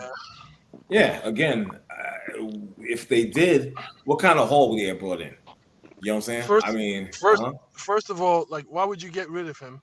With all the injuries that McCaffrey has had, he's still viable. He's still viable in the offense. So I don't know why you would get. I wouldn't get rid of him. No, he's 20. He'll be 27 in February. Okay. Yeah. Okay. Yeah. No, I wouldn't get rid of him. I wouldn't either. When I first saw that, I was like, wait, what? I was like, why would you trade? Yeah. Your best asset. But we know how that is. These guys just throw stories out there. They pick a name out of the hat, especially a big name, and then it gets traction. Right. Just article. Isn't he a free agent after the season? Is he? Yeah, because didn't they give him like only that 1 year contract? 1 year. Yeah, the franchise them. Okay, so that's why you trade him, because he could walk after this year, if I'm not mistaken. He should. Right. Well, but they I mean, you know what? He claims he doesn't want to leave, but you know how that is. It's a business. He's saying the right freaking things. Yeah. We had this conversation. We had this conversation about running backs, guys. Yep, exactly. He's probably already at his shelf life. Yeah. And then And then, he can walk after this year, but, they don't have an offensive line. He might not be able to walk anywhere. No kidding. Anyway, well, you got that was right. my biggest fear when the Giants drafted him. Right. Yeah. Yes, That's how long this has been going on. Now Yes, the trade it that was. they did, the trade that they make was getting rid of my man, Leonard Williams. Yeah. I found that a little bit shocking, but then again, not really. Because he's in last year, they weren't going to resign him. Yeah, that's why. Yeah, exactly. But that guy, he was a monster for them. Yeah, what bothers me about today's sports in general is that the money dictates so much of the game, right? And do you keep a guy? Are we gonna? We're not gonna resign him. The money isn't right. All this stuff, and to me that. Listen, I'm glad people get paid, but it just takes a lot of the enjoyment out of it because when you try to follow a team and you follow these players and stuff, and then they can't get the money right. We see it in the NBA. Can't keep this guy, or he walks. And to me, it's not enjoyable. I'm not really into it. Ooh, please don't bring up the NBA because I know where we're gonna go. And wait. Well, it's gonna happen. Where are we? We'll stay in the NFL for a while, but Please do. Where are we gonna go? Where are we gonna go? This is a family friendly show. Let's keep it that way. Really? When has it been a family? This is what only until we get the unhinged. And if he goes there, it's gonna unhinge. It's gonna begin. That's about to happen. Oh, it's going to happen. I got some we stuff thought when we got Ronan, we get some maturity. Yeah. We thought. No, it's going to be the immature hour. That's yeah. We just keep striking out, don't we? You know what it's like. Ronan is here. It's like when you put the regular kid in the special ed class. By accident, they scheduled him in there. He comes out there worse afflictions than everybody. Here we go. You said Ronan would bring some calm to the situation. I knew how we were.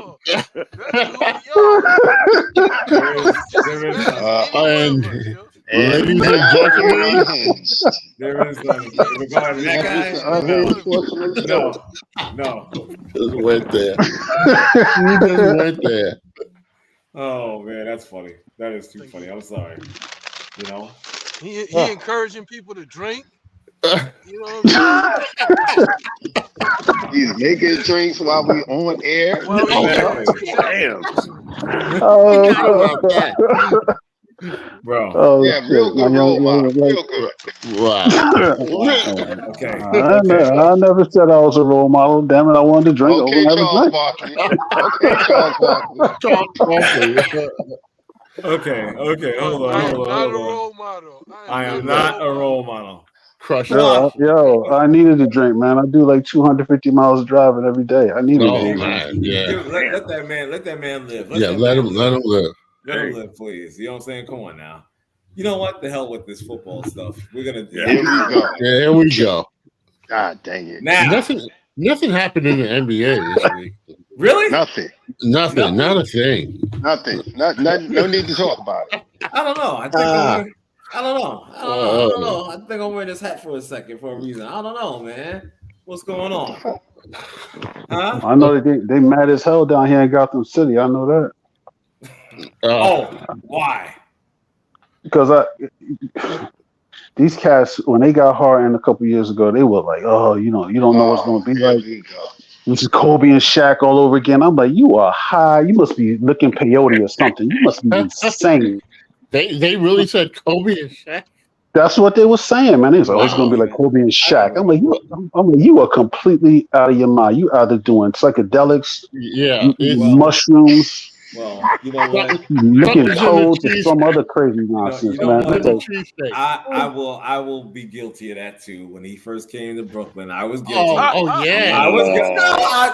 No, I'm admitting that. Shut up back there.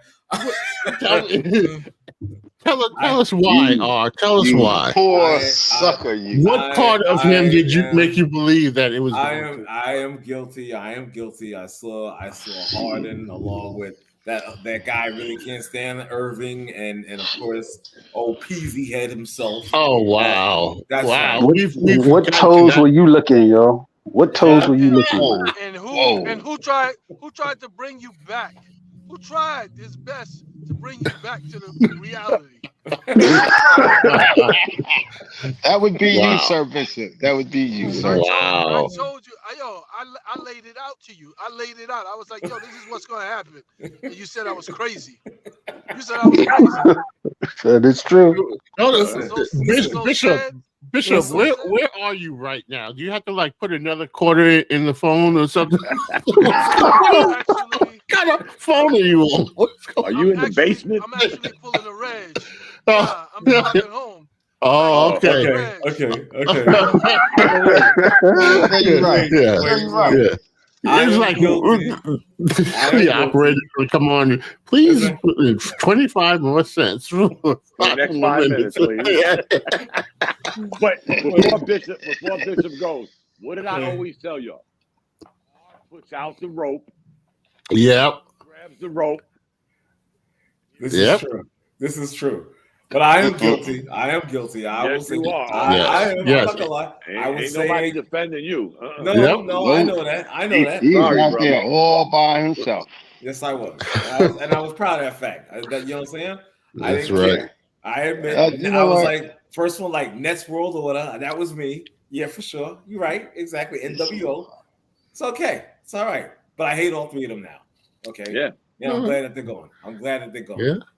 But nobody can say anything about Durant ever again in my life. Nothing. Nobody can say anything bad about Durant ever again in my life. Bad hairdo and all. No, his hair looked good this year. Nah, no, it don't. Stop lying. Yeah, he sucks. He got the peas off and really He's going bald actually. Anyway, Go ahead with the elephant in the room. Go ahead, say it, man. Listen, my man he's gonna do his thing. He's coming back. I like what I'm seeing from Ben Simmons. I like what I'm seeing. No, no. Actually, the other night he shot 5 for 6 from the field.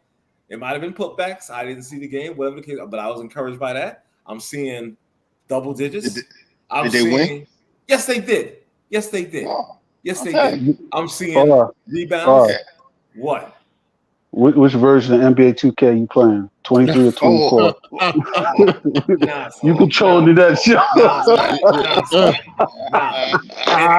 And to combat that answer, I'm going to go to an unlikely source. Sir Bishop, what have you been seeing? So there's like so he shows some promise and then he goes back to remedial basketball. It's like,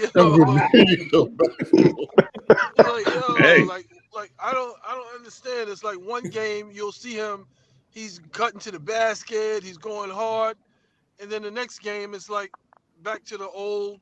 It's like he likes the attention. He wants everybody to look at him and be like, "Oh, this is what he's doing. This is what he's doing." And it's like I think if everybody just ignored him, he would go back to just playing basketball. Right. And he's capable. He's capable. Yeah. Right. Yeah. He goes 5 for 6 against the Hornets and then 2 for 5 against Miami. Right. And I bet near one of those, what did I say? 2 for 5 and 5 for 5 or 6. I bet near one of those 11 shots were more than 5 feet out from the basket. Probably not. I wouldn't bet against you. The one thing you could say about him in those 2 games, he ain't shooting no 3-pointer. No, good. Can't hit no foul shots, but good. And also, he's getting his assists as well. He's getting his assists. He's passing. Well, he was always capable of doing that. Exactly. And he's going out of his way to show everybody that he can be a point guard, which is what I've been telling you guys all along. He's not a point guard. He's not a point guard, but he's going out of his way to like create for everybody and find the open guy. And it's like, dude, that's not your job. Your job is to score, get rebounds, and defend 1 through 5. That's your job. For some reason, he's got it in his head that he's going to be a starting point guard. I don't get it. I don't get it either. He won't. But he He won't is. let it go. He's their starting point guard. Yeah. Yeah. Yeah. I mean, we can say what we want, but I ain't the coach either. So Right. he's averaging 7.5 assists in 5 games. I'm just saying. 10 But rebounds. is that Get him to play. I'm just saying. is that what you got him for It's though? like Dimwitty and the other guards that they have. It's like, why are they there? Right. Shoot. Stand in the corner and shoot. You know what, guys? You know what? I always like Ben Simmons. Right. But I'll tell you what, I lost the with connection. him doing what he's doing, Mhm. these guys are getting better shots. Yeah. Yeah. The Exactly. Finney Smiths, the Bridges, and I Cam think Thomas. what's the name is hurt. Yeah, he When is. he comes back, he's their real, knockdown shooter. These guys, I've watched a few net games, guys. These guys are getting better shots.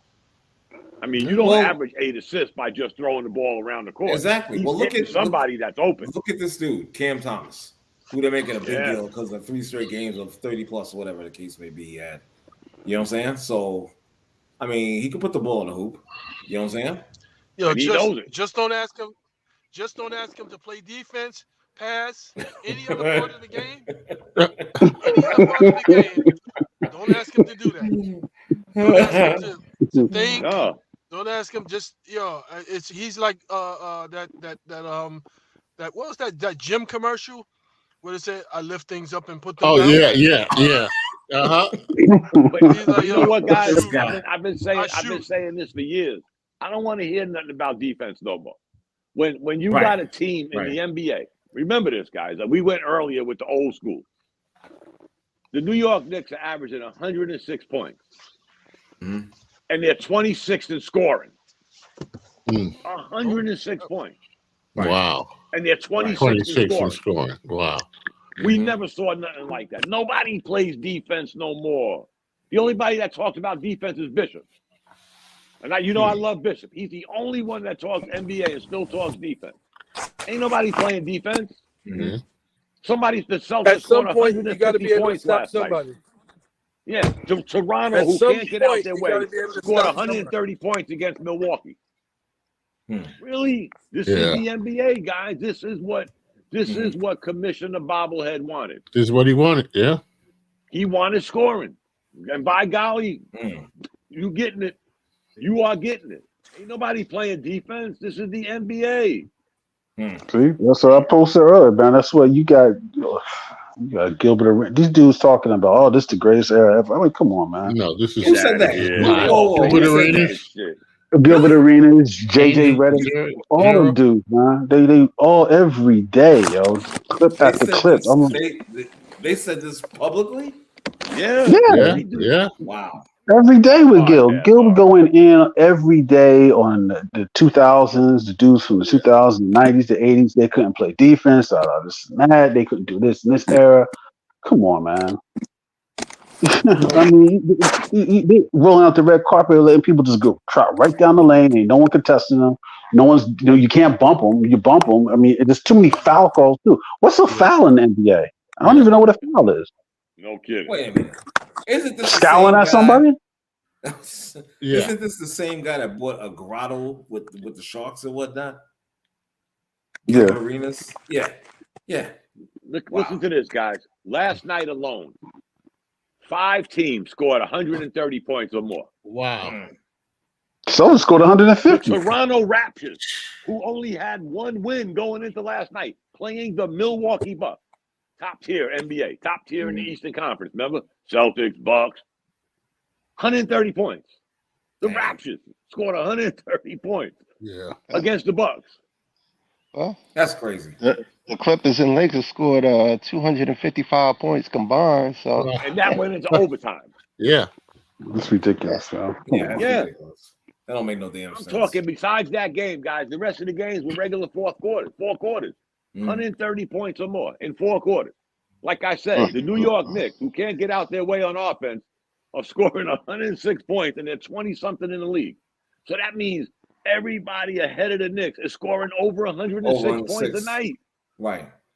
Wow. I don't know who number 1 is, but if number 20-something is 100, we never saw nothing like this, man. Nah. If you're in the Never. 20s, I feel like these guys on defense, they're so afraid of getting their ankles broken or posterized and that be on somebody's highlight clip that they back off on defense. Like if I'm guarding Curry, I'm like 10 feet away from him because you ain't gonna make no reputation over me. I'm standing back there, go ahead and shoot it. Right. That's like me going out there with these high school kids, which I don't anymore. But if I were to go out there, no, they're not going to have because everybody got a phone. They're not going to have a video of somebody dropping me in the jail. They'll be quick to take that phone out too. Yep.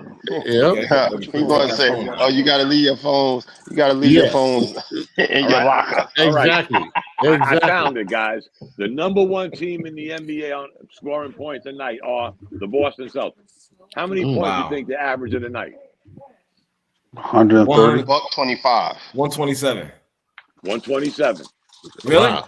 127. Wow. Number one scoring. There you go. Oh, you win a sippy cup. Yeah, you just sippy cup there. I want you to thank Adam Bobblehead. Yep. 127 points a night, guys. I mean, I know it's only 4 or 5 games in, but we've seen this. Nobody pays attention to it except us and Bishop, who thinks people still play defense. Nobody plays defense in the NBA no more. No. Nobody. And guess what? Milwaukee, who gave up 130-something points to Toronto, who had 1 win. You think they ain't missing Drew Holiday? I think we had this conversation. Yeah, we did. Yeah. What they got in offense for Lillard, they gave up in defense for Holiday. Right. So now we're in the days showing its ugly face already. We're in the days of like the Doug Moe era. Yeah. Instead of one team, it's all teams. Yeah. Right? Yeah. Remember, Doug Moe, Don Nelson, Dan Tony. They didn't care about defense. Everybody laughed. Oh, defense wins championships. When? When has defense won a championship lately in the NBA? Not in a while. I'll wait. Yeah, I'll wait. Keep on waiting. Not in a while. Exactly. Yeah. Exactly. It's because they don't know how to sell defense. Mm-hmm. Yeah, it's not even that, David. They left the court so open. You can't touch nobody. You can't breathe on nobody. It's so true. points It's are true. easier to get. Yep. They are. And again, we started with Ben Simmons. In this modern NBA, with Ben Simmons being the size he is and his ability, we may not like him, guys, but he has an ability to move that ball. Yeah. Yeah. Yeah. I don't dislike Ben Simmons. I have nothing. I really don't care. I don't have anything against it. It's the fact that it rubs R the wrong way. I bet you he averages double-digit assists this year if he plays the whole year. He'll average over 10 assists a night. For sure. I agree with that. Comeback player of the year. That's what R said. Yeah, that's right. Well, and you know what? When R said that, I said he got to be on the court. Yep. And so they played 4 games, 5 games. 5 games. Yeah. So, he hasn't missed one yet, I don't think. All right. Well, load management is coming up. So. Well, they're already doing that. Zion Williamson, he's not playing tonight. But this guy, he's going to be on the court a lot more often. He's going to produce. He's getting back into his rhythm. 65 games, not a game. You know what? No, he's going to. I'm telling you, watch. I don't think he's missed a game this year. He hasn't. I'm telling you. So, again, he'll get to 65 and more games. He's pacing himself. Yeah. We'll see. Yeah. Again, when do they play in Philly? I have no idea. Oh, I have no idea. That doesn't matter. He's not going to play. He's not going to go. He's not going to play. He's going to have like nail fungus. That'll be his rest. Yeah, that'll be. He's going to have some mono or something. He's going to. Come on, man. Stop. You're talking crazy, man. Philly is like his ex. Philly is like his bad ex. Yeah. Yep. Whatever. Avoid it all. Whatever. Wait. Whatever. Jimmy Butler don't play in Minnesota. Yeah, Like, you see? you just say Philly, he get like diarrhea or something. Flashbacks. I about the will cheese be at the end of this season. I will be expecting apologies. Thank you very much. When I well, you won't get that.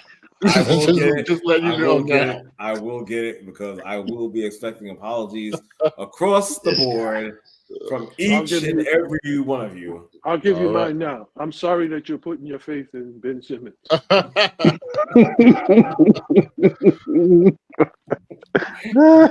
You guys are gonna regret this. You guys. I'm so sorry for you. I'm so sorry for you. Don't feel sorry for me. Don't feel sorry for me. I'm telling you, I know it's gonna happen. Okay. Now. Oh God.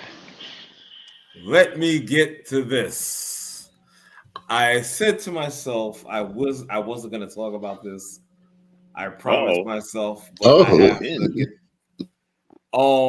this whole Gaza Israel thing. Oh, yeah. Okay.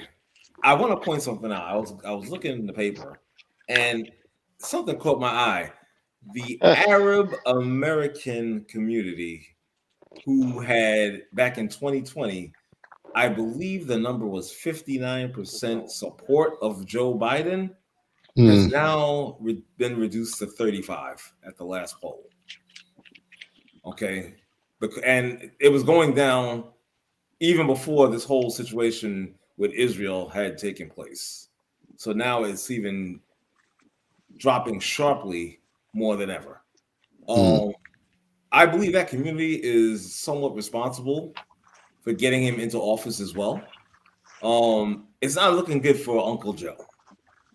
And also in regards to this whole situation, Joe gives how many $1 billion to Israel? 14.3. Okay. Yeah. Okay. That's this time. This time. Right. This go round.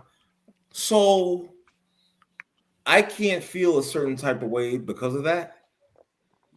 Aren't there? I'm pretty sure there's some people from that group that have that money already. Oh. But yet, you think? You think exactly. But yet, you're gonna throw 14.3, not million, $1 billion this go round.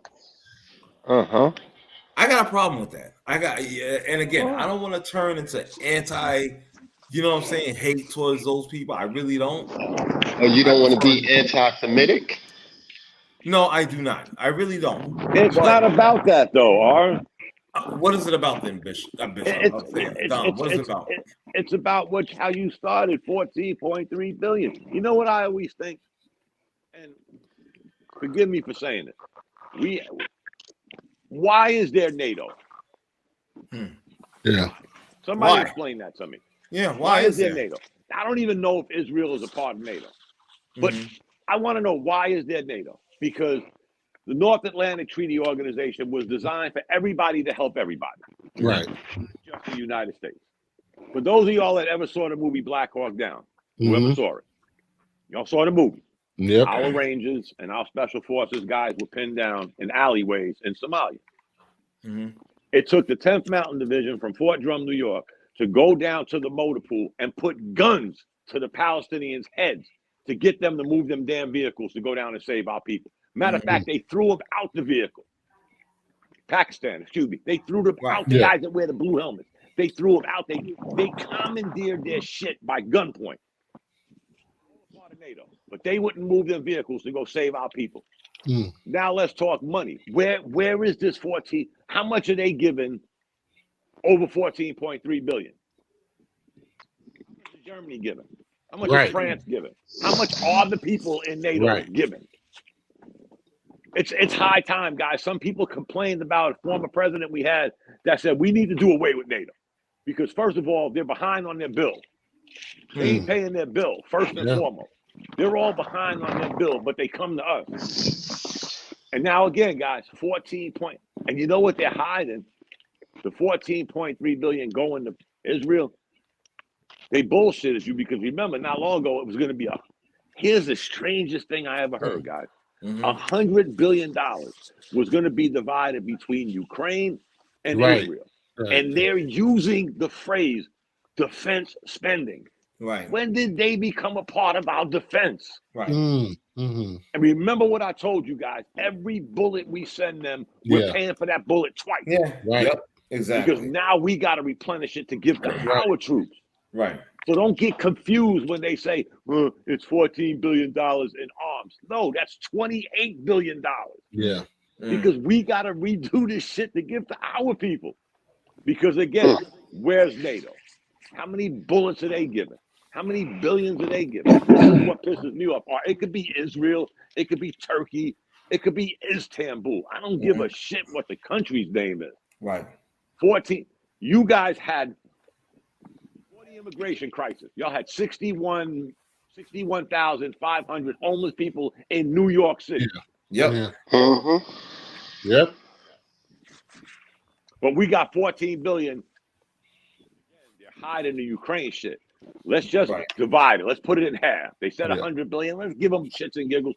60 billion between Israel and Ukraine. Meanwhile, we done gave them how many billion since this war started in Ukraine? Basically. But you got 61,000 homeless people in New York City. And somebody asked the question, I don't know if it was on Twitter, how do we help the homeless? What can we do to do the homeless? How about we stop giving away and putting in? Right. Right. Try I'm that. not a politician. No. I'm just saying. But try if that. We got $60 billion to send to other countries. And again, guys, it's sort of double dipping with everything because some of these countries that these asylum seekers are coming from, we're giving aid to that country. Yeah. Right. Yeah. So that means here we go with the double dipping again. Yep. We're giving you money, but we're taking care of your people. Right. Who somehow, some way found their way to New York City. Bro. Help me out, guys. Help me understand this. Talk to me like I'm in the 5th grade. Why is it you have a that clear understanding of it? Yeah, you do. Why do we have to keep putting our nose in other people's business all the freaking time? You understand what I'm saying? History of this country. Yeah, exactly. Why, it's an organized criminal organization. Yes. Thank you. But it wouldn't be that way, Ronan, because, again, your uncle served in Vietnam, probably one of the most horrific wars we ever served in. We didn't start it. Nope. Don't remember the history of Vietnam. The French told us it wasn't exactly the Paris Peace Accord. When that shit hit the fan and they signed the people we went to support were gone before us. Yeah, that's right. Yep, they said don't go in there. It's not winnable. Right. People we went to help left before us. Again, help me understand this, guys. I ain't that damn smart. If I look at it from this perspective, is that when you talking about the United States government and it's an organized criminal, the way they operate like an organized crime family, is that you're going to sit here. First of all, you don't have the right to go in and tell other countries what they want, how they should do, what they're going to do this, do that. These are sovereign nations. You don't have the right to do that because if they did it here, if you had a country who came here during the midst of the civil rights crisis, the way black people be treating that, what would the United States do? They would have been able to, like, you make one step against us, we will blow you off the map.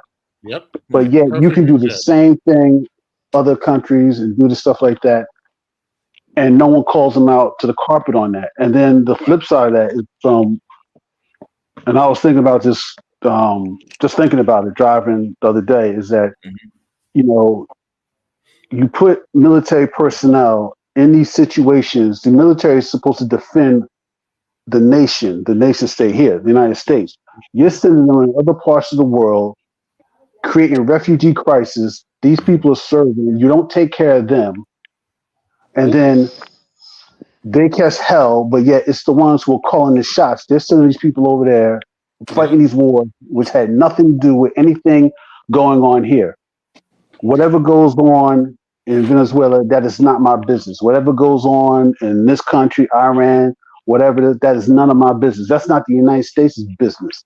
Right. And then the other aspect, from Israel, where you have a foreign country, a sovereign nation, where they can come here and craft laws. This government can create laws making it illegal for you to participate in the BDS movement, which is a punishable offense which is insane. You trying to tell me this country can come here, dictate a law, and say that, well, if you participate in the boycott divestment thing, that's a crime, and then you giving money to this specific nation, and yet you live in another nation who's the people who live there, and this is where it all gets all murky. People like, oh, you're being anti-Semitic. What are you talking about? How am I being anti-Semitic? The last time I checked, when you talking about Semitic, that's a language.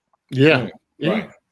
How am I anti-Semitic? And also, Ronan, it's like this country, every time we get involved in somebody else's business, it's always on this humanitarian tip. But we're some of the most inhumane nations, and the treatment of our own people. Where's the humanity in that? Right. But they can justify things, say, oh, well, it's humanitarian. Well, if we talk about this situation and the people in Gaza and all that, what about them? Because this bill is only serving Israel. It's neglecting the others. So there's it's not humanitarian. No. On top of the $3.8 billion that they give every year. Right. So that's $18 billion right there, and there it is. And you're absolutely right. See now, if David was if he was on whatever news network was on or whatever, he said that, they'd be ready to run him out of. Yep. Send him off the planet. They'd be like, we'll put him on a rocket and send him to, I don't know, some other dimension or whatever. Right. Because SpaceX. Yeah, you can't when you make it's not even like people like, oh, this is an obvious thing. You're looking at it, and then it's like, well, how can you say something like that? I'm like, what do you mean you got to say something like that? It's true. Right. If you got again, you got an $8 billion stadium in Los Angeles, but you got over 100,000 people homeless within 20 blocks there. Living under the pass. Yep. Exactly. Yeah. Yep. But it goes back to what we always talk about. I don't care. You could pick a country. It could be a Jewish country. It could be a Muslim country that we give these funds to. Where is our net return? We could talk about war and the war machine and the industrial complex. I'm strictly talking about our money going left, right, wherever. Everywhere. What is our return on this? There is none. There is none. There is none. Period. There is none. We can talk. We can let somebody bullshit us, people, and say, don't worry, it's not money. It's just arms. I'm sick of hearing that, guys. I'm glad we talk about stuff like that. Right. So that we don't get hoodwinked. It's like we're paying for this shit, guys, whether it's in cash, bullets, tanks. And how much equipment does countries like Israel, Saudi Arabia, how much equipment do they have that was ours, that we deemed excess in our stockpile and sold it to them at a cut rate price? The Bradley fighting vehicle, for example. We sold them to some of these Muslim nations, Saudi Arabia, to be specific, at a cut rate price. But meanwhile, we'll unleash money that somebody held, not just the United States. They held that money from Iran for a reason. Right. Iran has been a sponsor of terrorist activity for as long as all of us have been alive. Yeah. Let's not get it twisted. Yeah.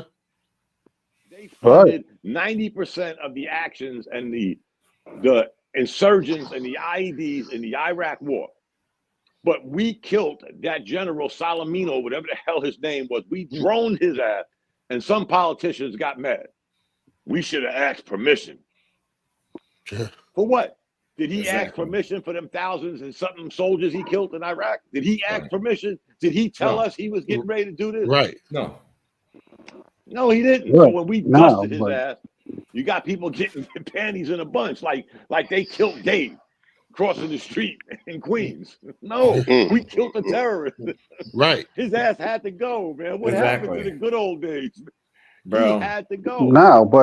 Now, to be fair, because my perspective is completely different than, when you look at all the military bases that the United States has all over the world, which is the number is ridiculous. It's ridiculous. Any no more, Ronan. But still, if you compare the amount of bases that they have to other countries, what the United States spends on their military budget is astronomical compared. They spend more than the next 6, 7, 8, 9 developed countries. That's insane. And it is not the United States to me that does not have the right. Where do you get the right that you can go across the globe, put military bases in other countries, and tell people what they can and what they can't do? They can't sit here and get on their petard. They can't be pissed off at Iran. You created that, and that's the other thing. They created these situations. They went in there 53. They removed Mossadegh against who were democratically elected, and they shouldn't have done that. Did they pay a penalty for that? No. They had the same thing. They had no problem with Batista murdering people in Cuba, and then of course, then you can't control Castro because what? He's not going to sit there with Batista smoking people left and right, cutting people's heads off and stuff. That's fine. But you can't. But you want to go against them. All these countries they got problems with. They create fine. I noticed that these countries, the United States, has invaded more countries since the end of World War II than all the other countries combined. This is crazy. And most of the countries, all these countries they go to, the people don't look like white folks. They either got brown skin, they got black skin, or they're Asian, stuff like that. So they're picking these places. They're creating these refugee crises. They had no problems going to Cambodia, lighting that place up. They had no problems going to Grenada, which that was illegal. They went to Panama. They did that. Oh, hold on, Ronan. Why? Why would we go to Grenada? Why we went to Grenada, right? Refresh my memory on that, because I don't see the reason for it. Because the last time I checked, they didn't. Did they commit an act of war here in the United States? If you like, I just shared this story not long ago because it's been 40-something years, I think. They kidnapped our students, the guys from right here, the 82nd Airborne Division, to go get our students who were kidnapped by the Grenadian government or their whatever they want to call them. They're not even soldiers. They call them mercenaries, whatever the hell they are. They kidnapped our students. We went there to get our students back. So sometimes that knowledge that we just invade countries, we didn't invade Afghanistan. Afghanistan invaded us. Let's not forget the buildings that fell in your city. Yeah. Saudi Arabia invaded us. Do that year. They murdered our people. Saudi Arabia held did our that. people hostage. Panama had a drug dealer killing people. We put him in power, and now we got to get him out. That theory of we just go and invade countries because we ain't got nothing better to do. We need to study why we did it, especially the most recent cases. Afghanistan, Afghanistan. So they went to Grenada back in the 50s, in the 60s. So they created this environment. So they go there, you disrupt the government, and what are they going to do? When you do these things to someone else, these people act out of anger. What do? You create a monster.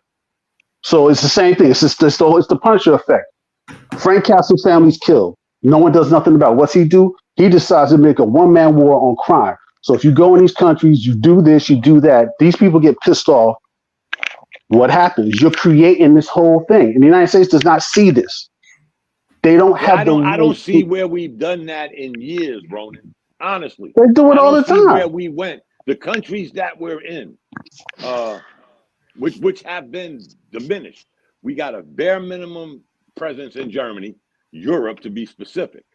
We got a smidgen of troops in Africa who are basically special forces troops. They damn sure shouldn't be in Africa. Sure the desert don't move.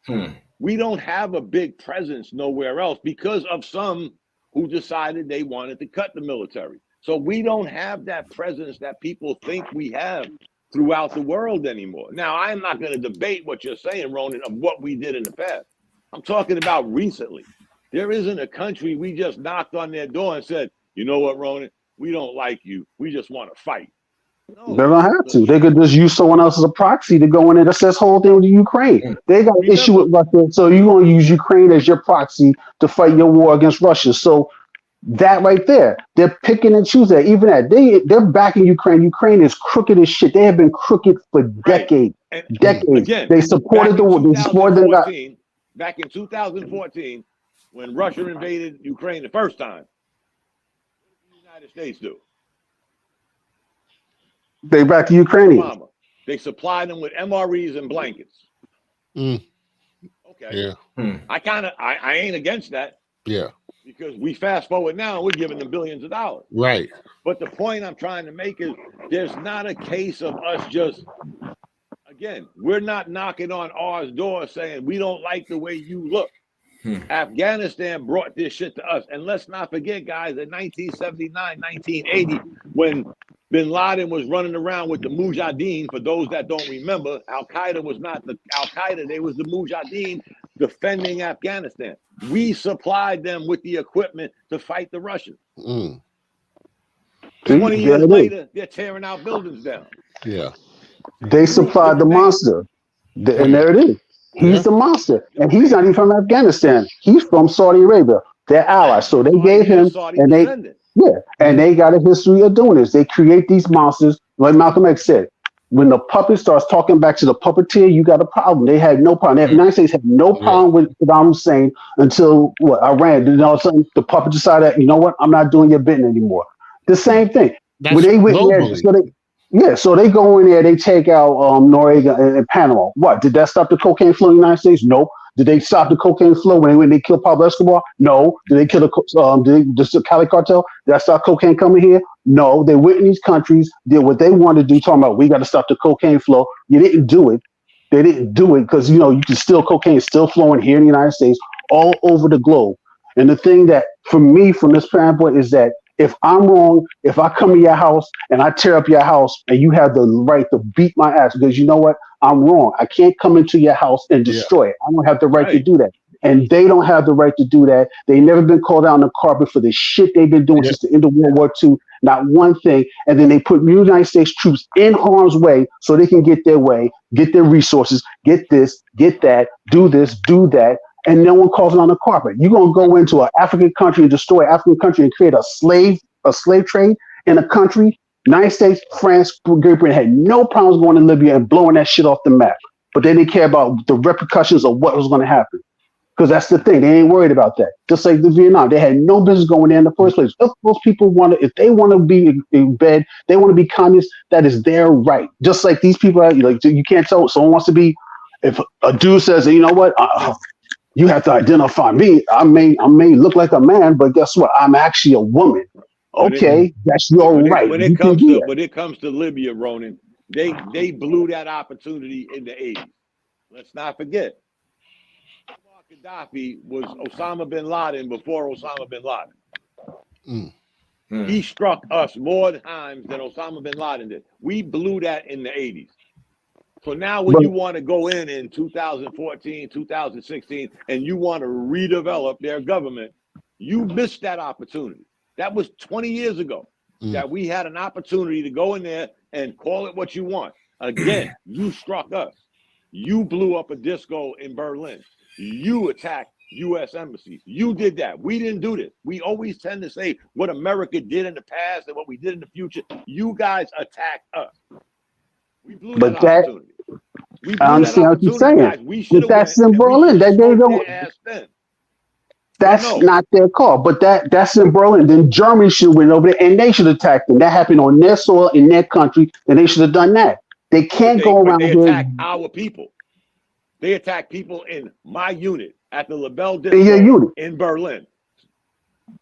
Again, they don't have nobody else. That's true. But we did that. That was our opportunity in 1986 to smoke his ass then. But no, as much as Ronan thinks we want to be the bullies on the block, we let him slide all those years. Now, all of a sudden in 2014, 2016, we want to go and we want to reinvent their government. It's too late. We can't do that. They already established who they are and what they're going to do. But they have a history. His own people killed them. They lit the fuse. They can't do this. They can't keep going in here. They create, when the people get mad about immigration, they create a refugee crisis. They went into Central America. The United States created that crisis. They started going in the 40s, the 50s, even before that. They created. Did they take the blame for that? No, they let it go right on. And then we're talking 100 years ago. I'm talking. It doesn't matter. But you got to look at it like when they took it upon themselves to attack us. They go on. No matter what you're saying, Ronan, back then, I don't remember us ever going to Libya and blowing up their buildings. They did it to They did it to us. Bin Laden did it to us. That's a So base now when we on strike, foreign. we want to go back 100 years and say, well, you know what? We kind of sort of pissed on them. But we're talking about, it's almost like you said, Ronan, I go to somebody's house and I mess up their house. I'm responsible for messing up their house. The United States has messed up a lot of houses. Messes up our country, somebody got to pay. They don't, but that's just it. So then if that's the case, then how come they ain't dropping bombs in Saudi Arabia? Because the last time I checked, those 19 terrorists, You won't 13 of them came from Saudi Arabia. From me. They were all descendants of Saudi Arabia. So they pick and choose who they want to. They want to pick and choose who they want to blow off to that. But we had a certain president that was going around on a fucking apology tour. That sort of, we lost our reputation then. What they did, they should have paid for. We know where they came from. People, just like Ronan said, every one of them was Saudi descendants. But again, we had a president that wanted to go on an apologetical tour, like, oh shit, we're sorry. Why are we sorry? We should have been sorry we didn't dust Saudi Arabia's ass. They didn't dust them. Country. Matter of fact, they're the same people that killed that newspaper reporter, and they got away with that shit. What is it with Saudi Arabia?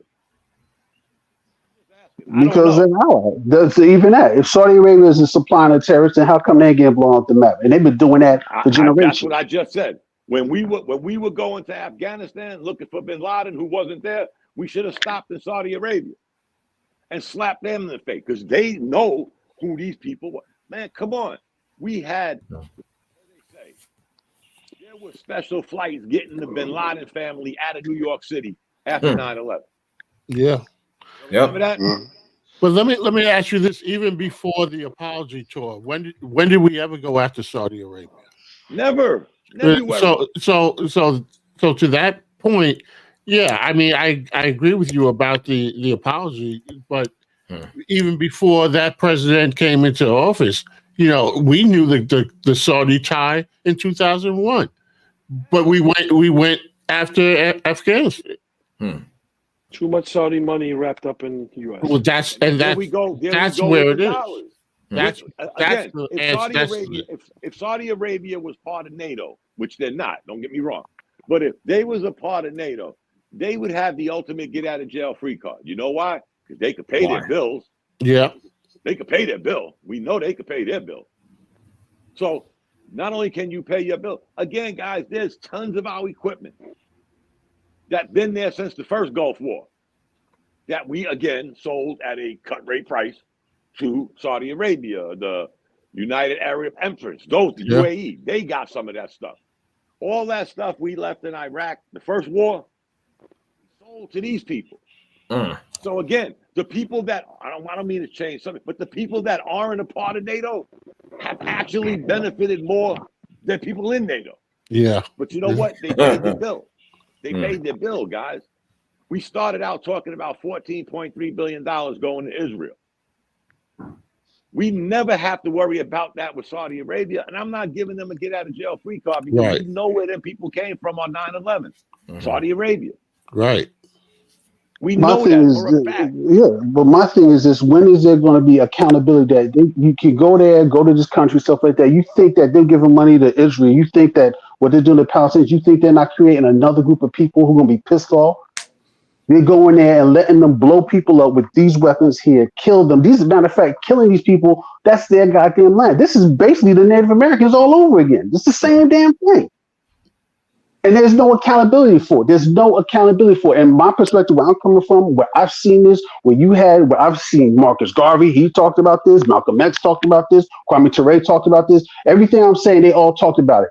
Malcolm X is dead. Kwame Ture had to leave the country. Marcus Garvey got kicked out the country. Frantz Fanon, he died. The Black Panther Party infiltrated. They broke them up. All these people talked about this, and yet they paid the price. But yet these individuals, they can sit and do whatever the hell they want, go in this country, do this, do that, do that, and do this. And there's no one checks them. And the one thing that's going to happen is somewhere along the line, and people are in denial about this. There's going to come a day, and this is even happening from a money standpoint. You got specific countries who are basically telling the United States, go fuck yourself. I don't need your money. I can make my own money. I can control my own economy and make my own stuff. And there's nothing that they can do about it because they can't to tell people what they can buy, what they should do, because it ain't their damn call. And someone needs to call them out in that shit. And they sit here and it could be, I don't care if it's Bush, I don't care if it's Trump, I don't care if it's Biden, I don't care if it's Obama, Reagan, all of them. The foreign policy is the same across the board. It doesn't stop. And they can sit here and drop bombs and do this and do that. All they're doing is creating a problem. You're just creating more and more Frank Castles all over the world. And no one puts them in check for what they're doing. They never answer for that shit. They never answer what they did to Native Americans. They never answer what they've done to the goddamn black folks in this goddamn country. They never answer for a goddamn thing. And then they want people to just go right on board with everything that they do. And when you start calling them out on their bullshit, they go, well, you know, and I've had people tell us, well, you sitting there, you ain't being patriotic. Fuck you. I don't need to be patriotic. When the fuck are you going to answer for your goddamn crimes that you've done? You can't go around doing what the fuck you want to do. You can drop a bomb. You hear Jews talking about the Holocaust. Never again. Never again. They ain't dropped 2 nuclear bombs in Germany when they should have blew that goddamn ass off the map, but they did to the damn Japanese. So the ones who was doing that, turning people into goddamn lampshades, 6 million Jews died. But yet not one bomb was dropped on them, but they dropped that shit on the Japanese. They didn't do a goddamn thing about it. So they're picking and choosing who they want to kill. Because you know what? They ain't dropping no bombs on these white nations. They doing it to every country, either they're black or they're Asian or there's some other group. They don't look like white folks. The Palestinians don't look like white folks. The Yemenis don't look like white folks. Cubans don't look like white folks. None of these people look like white folks, but they can bomb the shit out of them and then create these wastelands and create this whole pipeline that all these goddamn contractors. Well, this weapon works here. This weapon works here. So guess what? We'll give you this. You can go and bomb the Yemenis. We'll give you this. You can blow up the Palestinians. You give this. You go do this stuff like that. So they're creating these fertile grounds where they can use these countries as a testing ground for their weapons, make money hand over fist, not giving a damn about how many people die, how many soldiers get caught in this, and they end up getting caught in this madness because these people are chasing money so they can have resources, control this resource, control this economy, control of this, control stuff like that. And they never answer for it. And it doesn't matter who comes in office, which group, which political group, this or that. It's the same old shit's going on. And no one ever calls them out on this shit, and it needs to stop. It needs to stop. You cannot be putting people, like I said, with Saudi Arabia, if that was your issue, they should have blew them off the map. You can't go around picking on countries and shit, because if it was the same thing somewhere else, I don't give a shit about what's going on. In Cuba, that ain't my business. You shouldn't be in there in the first fucking place. They got the right to live the way they want to live. Venezuela got the right to live the way they want to live. It is not our call. And that shit needs to stop, period. And then they get on these soapboxes. Oh, I'm doing this shit. What? How could you say something like that? Because that's what it is. Right. Black is black. Water is wet. Remember our day when we had this conversation about how people got pissed off at what you said, how you started this, R. When are we going to start doing for our own people? Remember how people got pissed off at that? But you constantly, remember, Dave, I remember that. You constantly heard for years what Ronan is preaching about. You constantly heard for years. Why don't we take care of our own people? But then when somebody says, let's take care of our own people, like R just said, $14.5 billion going to another country. When are we going to take care of our people? We've been singing that song for how long? A long time. I don't care what the party is. Time. We've been singing that song for how long? Yeah, and as soon as somebody like R says, yo, we should take care of our own people, now you're the enemy. Exactly. Yeah. You're the enemy, R. Exactly. You want to take care of your own people. You're an enemy to your own people because you want to take care of your people. Ridiculous. That's some strange shit. Yeah, and you know what? Even with all of that, America still isn't beloved all across the globe. No. When 9/11 hit, and people were shocked, and they wondered, those that don't know and they thought, everything was sweet. They're like, why do they hate us? Why do they hate us? Because to Ronan's point, because we're in everybody's business. Basically, we don't need to be in it. How about that? Right. I'm just other than all this military occupation. Again, we started out talking about cash money. Right. Cash money. Yeah. Why? I mean, again, I don't understand because one, people ain't paying their bill. It's like you said, your landlord, it's kind of chilly in your apartment. Yeah. But meanwhile, you're paying rent to live there. Yeah. Right. Exactly. We're paying rent. We're paying rent to live here, but you motherfuckers are giving money to everybody else. Right.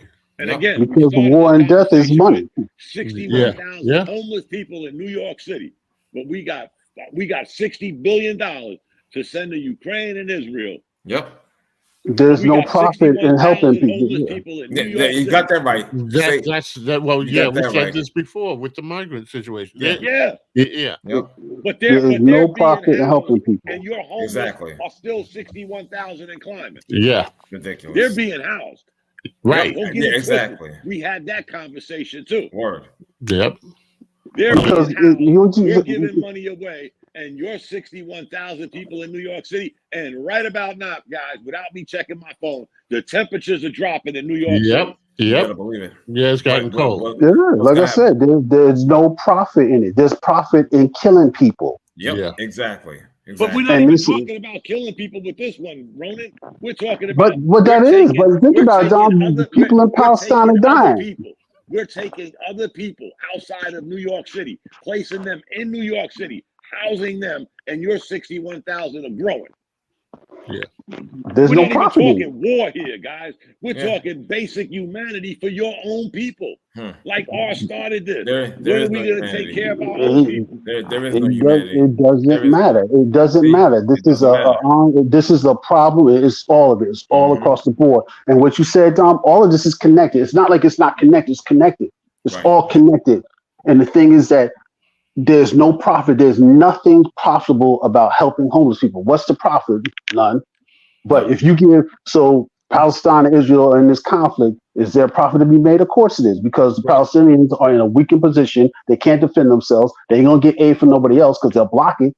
But they'll give money to the Israelis and blow them off the map. And guess what? They'll pay for it, or will pay for it. Well, someone else will pay for it. To Ronan, to your point, that's why the only ones that are trying to help the homeless people are the non-profit organizations. Yeah, exactly. And they can't get no money to do that either. Right, you can't get any money for that. Again, Ronan, going back, Ronan, to the 14. We'll just start with what the most recent, the 14.3 billion. How much help could that have done in just, let's say, New York City? Let alone California, who leads the league in homelessness. Yep. $14.3 billion. But guess what, guys? I think I heard it's not a priority saying what this tally of housing migrants, what this tally is going to cost you guys in a year, 2 years. I bet it's going to eclipse $14 billion. Probably. Yeah. Because it's never going to stop. Because here's the thing. It's not going to stop at 61. It's not going to stop at 61,000. It's going to keep growing and growing and growing. See, this is what it's the hypocrisy, and we're not blind to it. And that's what's really so pissing people off is the fact that if I'm hungry and I'm an American citizen, I'm hungry, my shelter is not secured, and I go to you and you say I don't have money. That's the reason. Oh, we love to help, but it's costly and we don't have money. And then you turn around and do this. Right. And then you expect people to then sit back and say, "Oh, but this country is wonderful." It's only as good as you are. So if the country is letting you down and they're telling you that we don't have for you, but miraculously they can find money for someone else, you're gonna you're gonna be sideways about it. Exactly. When you look at, I know this sounds corny, but when you look at 61,000 people in a humongous city like New York, would it have killed the government that much to fix this problem? Absolutely not. They don't want to fix it. Because you're telling me you have the money because you're housing migrants. They don't want to fix it. Migrants. Exactly. You're sending billions of dollars to Ukraine and Israel. So you can't tell me it's a financial issue. Dom, the bottom line is, and I think Ronan said it, I think Dave said it, they don't have an interest in doing that. You understand? Because it's not benefiting them financially. Right. That's just 61. I agree, but they are 61,000 people is not a corporation. They don't have a stock symbol. They don't have stock numbers. They don't have stock options. There it is. Because I look at the stock market and some of those companies that make weapons, man, they're making a lot of stock numbers going up. Always have. Always have. Again, These migrants coming to New York, they don't have none of that. They don't have no stock numbers. They don't have no stock options. But they're being put ahead of our people. Right. Look, right. Okay, that's so the now part that's the part I can't understand, guys. Fresh off the bus. We could talk history for the last 2,000 years. Right. We're talking about today. Oh, you had this situation prior to these people coming to your city. Am I right? Yep. Look at this. They're putting up these apartment buildings like crazy. All right. Yeah. So now, okay. Then they're going to say, oh, about 20% is going to be affordable housing. Yeah. So Reggie, I want you to explain. Yes. Yeah, I'm sorry to interrupt you. Here's the thing, too. You just made a light bulb went off over my head when you said they're putting up these buildings. Have you guys like really for my people that's here in New York? This goes out to. Have you guys really taken a look? These are vacant spaces in these buildings. They're vacant. They're not being taken. They're not being taken. I because nobody can afford them. Well, that's one. Exactly. Yeah. People are leaving. People are they put it under the umbrella. They put it under the umbrella of affordable housing. Affordable for who? Exactly. Yeah, I was getting ready to ask you because what they do is they take like what is the median of the neighborhood, and so you take a neighborhood. Look, Rodney, you and I are from Queens, and we remember Jamaica Avenue, of course. Now the Long Island Railroad, that area around there, Sutphin Boulevard. Have you seen all the buildings that have gone up there? It looks like a totally different place. For sure. But, a city. But looks like a city. My issue is this. Look, I work in a school. There are a lot of young teachers, and these are young people who are give us of service, and they can't afford to get apartments. They can't afford to leave home. So many of them living at home, or if they move out, they're moving with 3 other people, living in somebody's basement. Right. And I mean, they are hardworking young people who have gone to school, that now they have debt and all these things. And you mean to tell me, but then we're supposed to now, in the school system, we're supposed to absorb all of these children that are coming in there, and the teachers that are supposed to teach them can't afford to live in the neighborhood. Exactly. Exactly. Because everything they do politically, we sure it's did. all minimalist stuff. They could sit here and talk about like everything that they do. Because I had to stop like watching on the news show, and everything the Don brought up and stuff like that. You're talking about the homeless stuff like that, and this is what they do. This is what the Republicans just say, all right, I know what they are. What is your party doing? Don't tell me that you're the one empathetic of the party. I always used to say this thing. I was like, all right, so you can have 2 people. One person has got nothing, and you got a Republican and a Democrat. The Republican tell you straight to your face, you're dirty. You got nothing to offer me. I'm not giving you any of my food off my table. The Democrat, come over to my table. Yeah. And then we'll feed you. We'll give you this. Yeah, and then here it is. They'll give you a pie, and then they'll scrape some of the crumbs off the pie, and they'll take the cap off a bottle of water and pour water. And they're like, well, here it is. Oh, what's that? Well, it's more than what he gave you. He wasn't giving you anything. I was like, yeah, but you can't fill my stomach with crumbs and a cap full of water. Yep. But I'm being more empathetic to you. So that's minimalism. Right. So it's all about minimalism. The Democratic Party is basically a party that they can say here, I'm progressive, I'm liberal. Say, like, no, you're not. You're a moderate party. You're not going to go too far. You're not going to do anything because, to be honest, if you actually did something really benefit people, you would literally blow people off the map. People are like, wait a minute, they're proposing this, proposing that. You already know what the Republican Party, whatever they are, what they do, they're ass shit crazy. Why can't you get separation from these people? Why can't you put in legislation that's really going to help people? Why is it always going to be some minimal bullshit? Right. Why is it got to be a cap full of? Why can't I have a whole bottle of water? Why can't I have a whole slice of a pie? I'm not even asking for a whole pie. I'm just asking for a slice of it. And they can't do that. And just like Red said, you got these who can afford that? Right. Who can afford that? You got all these buildings everywhere. There's tons of empty buildings. You go right down Broad Street in Gotham City. There's tons of empty big ass buildings. And they're empty. They're not building anything, not doing anything with them. No. So you got these zombies who are walking around in Philadelphia who are high off of God knows what. Yeah. You ain't helping them, what they should be doing, but yet there it is. But somehow, well, And the thing about New York is they're not making any more land, so they're tearing down things to build something up. Exactly. In New York, and they're tearing down neighborhoods. Right. In New York, y'all got to build up. You can't build out. That's right. No, That's right. That's one thing. One of my friends I grew up with, an inspector for all of these buildings that go up in New York. He goes from certain areas, and guess what his job is? He ain't inspecting structure. He's inspecting to make sure Rodney, Dave, and Ronan got union cards. Right. That's it. This guy's making $150,000 a year to have formation in the morning and in the afternoon, and then periodically walk around at these sites and make sure everybody got a union card. Wow. But they're building up. This is what Tony keeps telling me. No, there ain't no land. No. It ain't like you never lived in New York City. There's no land. So everything they do, they build up. So you guys are putting up buildings, but who can afford to live in said building? Right. That teacher that works at your school, Dave. No. Very few. Very few people. You understand?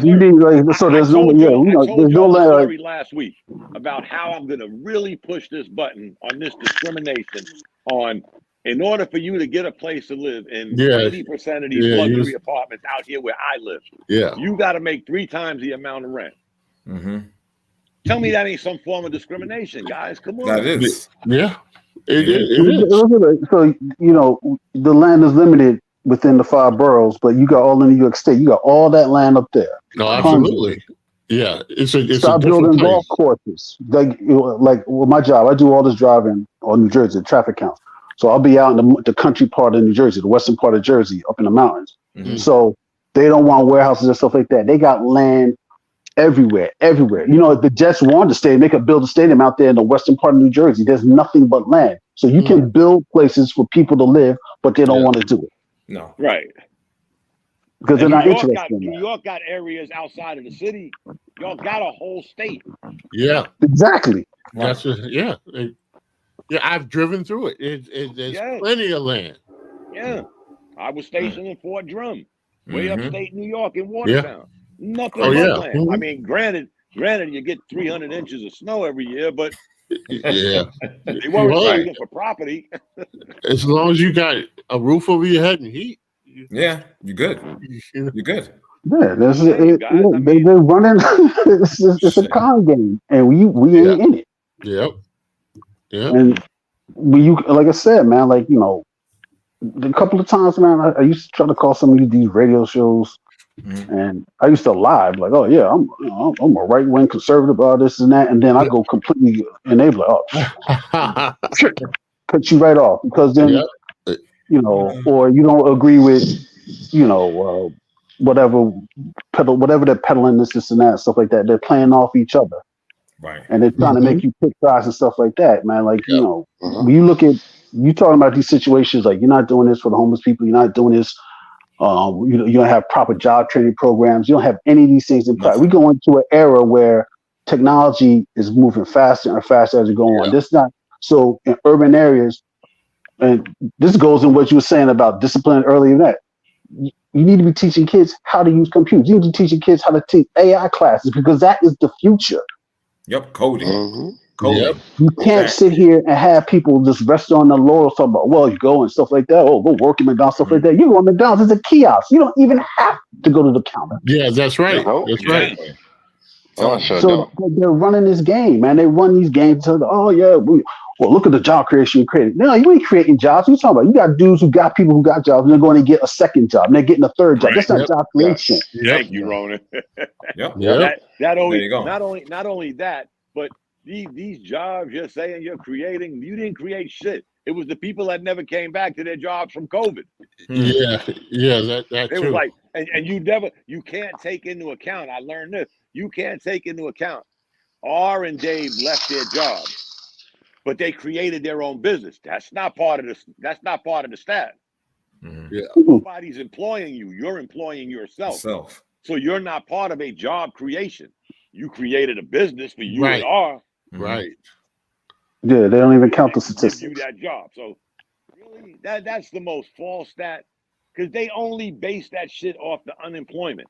And when your unemployment benefit runs out, you come off the book. So nobody knows where Yup. you're at. That don't mean you went back to work. Yeah. No, Yeah. exactly. That just means your benefits ran out. Yep. There you go. It's one big con game, and they just keep running it. They run it, and they run it and run it all the time. Like It's look, disgusting. It's you disgusting. go to places, man. Like us. Even when I used to play ball, man, like, when I went to West Virginia, I'm like, God damn, man. I mean, you go to places like, God damn, like you think you was in like 1910. Oh, absolutely. Yeah, right. Like, God damn, like Right. really? Where's your investment? And look at the roads. I can tell you for a fact, because I work for an engineering company. I'm saying right there, what I do is they dedicate where the money's going to be at and stuff like that. They don't use the best. Why do you think they're always paving your roads every year or every 2 years? Yeah. Because they're not using prime materials. You should be using. Yeah. You down south. A lot of them highways down there. Don't they got white asphalt on those highways? Yes, They sir. got white asphalt lasts Yeah. a long time because once you put it down, that shit is going to be there forever.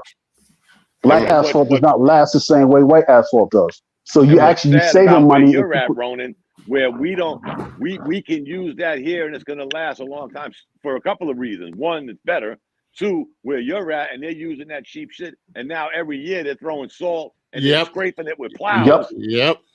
And I will say this, Ronan, Pennsylvania has probably the shittiest roads in America.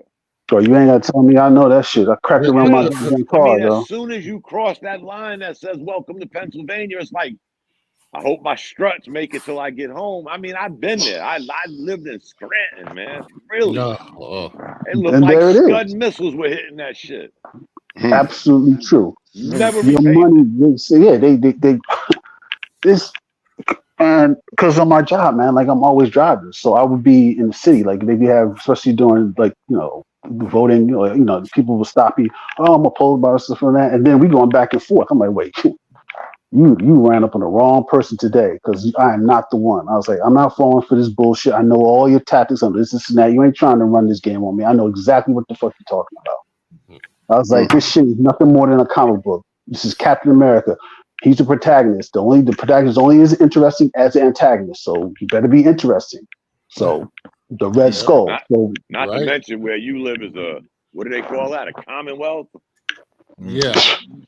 They can call it how they want.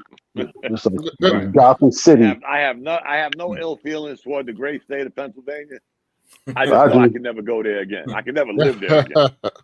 Listen, let's call it a timeout on this. Let's call it timeout. Let's get into one more thing real quick, if you don't mind. Situation. Had to mention this. That story. Dom, you and I was talking about this earlier. That story with that whole Jason Pass situation. Yeah. I gotta tell you, that's crazy. It's insane. It's insane. I gotta say this for those that don't know. That guy, he was he was a co-host even before me. On In the Paint. Yeah, talking about the blog talk radio days. Yeah. Wow. You understand? Yeah. Y'all blew my mind with that this morning. Yeah. I mean, your mind. My it's mind like the biggest story everybody's talking about, and then find out how close we heard about it down here, Dave. Yeah. See, exactly. It's a shame because I'm like, and what really just killed me is over a noise complaint. Yeah, that's what really got me. 3 people are dead because of that. It's insane. It doesn't make sense to me because again, and I understand because I was talking, and noise is a thing. You know what I'm saying? Especially if a certain age or whatnot, it's annoying. Yeah. And this has been a very lengthy battle between these two tenants. I believe 10 years or more. And it just was getting worse and worse. There was mediation brought into it. It didn't solve anything. But man, I was shocked. I didn't watch the video. I can't watch it. I won't watch it. Yeah, I saw it. They got a video of it? Oh, it's all over the internet. It's on YouTube. Complete video. Mm-hmm. It's on Of the YouTube. shooting? Yes. Yeah. Yes. Who the hell was filming this? It's a security camera in the building that caught everything. I will Holy not watch shit. Clear as day. Yeah. Clear as day. Clear as day. I will not watch it. I don't think there's audio, but it's a video. Yeah, it's not audio, Dave. Yeah. Mm-hmm. Clear as day. You see it from start to finish. Mm-hmm. I mean, it's heartbreaking. Yeah. I was wow. I'm trying to explain to my wife what happened because I was telling R, my wife brought this up a few days ago. Yeah. So when R told me the guy was part of this, my wife said, "Man, you need to stop. You need to watch who you be doing podcasts." I said, They happen to know the guy. It was just senseless. 2 or 3 days ago. I didn't know there was a video, Dave. I ain't right. Yeah. You know, and I don't want to really be like disrespectful towards dude or whatnot. Yeah. I really don't. But damn, bro, I wish you could have handled that another way, man. Yeah. I really do. I really wish you could have handled that another way. That's why, and I even said to myself, I said, yo, in situations like that, we got to do better. And I know being around him, he wasn't a bad guy, but then again, you never know what somebody carries on inside them. You know what I'm saying? Whatever issues, whatever anger, they're not going to always be straight out forward about it and whatnot, and they'll hide that. You know what I'm saying? They'll keep it inside themselves, man.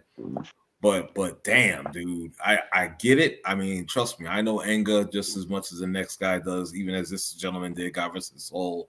But nah, that's not the way, man.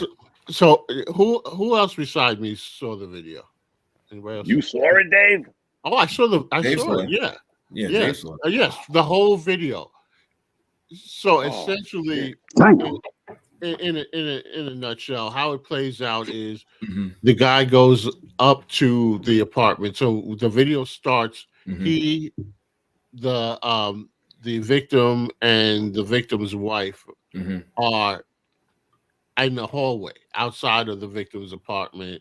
The victim actually has like no shirt on. Then he goes back into the apartment. He comes back out and he has a pair of scissors. He puts on a shirt. He has on a pair of scissors. He has a pair of scissors in his hand, and he approaches Jason, and he puts the scissors up to his neck. Whoa! And the wife is like pulling the husband. Yes. And the son comes out, and he's right there, and then you see Jason pull out this gun from his jacket, and the victim turns and starts to walk back. The wife is like pulling him, and he starts to walk back towards the apartment. Jason shoots him in the back. And then the son runs in the opposite direction of the apartment, like he sees his father get shot, and he just like takes off running. And when he runs by Jason turns around and like unloads like 3 shots on the son, and the son crumples in the corner. Jason stumbles towards the front door. Now the wife ran in. There was like a little kid by the door. The wife ran in and she closed the apartment door. And so the victim now is lying in front of his door, and Jason then walks over to him and pumps another shot at him. And then he turns and goes to the elevator, and then the video ends because he gets on the elevator and goes crazy. God damn, crazy. So one thing that really struck me about this is, where I live, we have these neighbors that moved in diagonally across, and they're of, I think they might be from Guyana or something like that. They play a lot of, when they have their parties, they play music all into like, I mean, I'm talking about 7 a.m. I'm talking about it's shattered, it rattles my windows and stuff. Right. Wow. And one of the things that I've expressed to my wife, because sometimes one time my wife went and actually confronted them, and then I had to go across the street, and stuff like that. One thing I've said to her and try to help her understand is that you can't jump off. You got to let me know, like if we're talking, to somebody and you don't like it and you go out there, now I'm in fighting mode. Right. And I don't know what these people have. No. Right. And so, I'm immediately now I've got to go out there and defend my wife because she's arguing with these men. And I get it, these people frustrate you, but I'm looking at this situation because you see the wife out there, and I think she was engaged with the, arguing with the guy, and the husband comes out and he's got no shirt on, and he comes out there and then he goes back in and puts on his shirt and gets the scissors. And sometimes, and don't get me wrong, I'm not making this about male, female, but listen, we're men. And we understand men, how men operate. And we understand that there's going to be but so much talking before it's either settled or we're going to get to scrapping. Sure. And sometimes, women don't fight men. Not generally, they're not going to go into a one-on-one, I'm going to fight this man. But they'll run their mouths. And then as a man, we have to now take it from where I think I've gotten. So example, let's say you and I get into an argument as two men.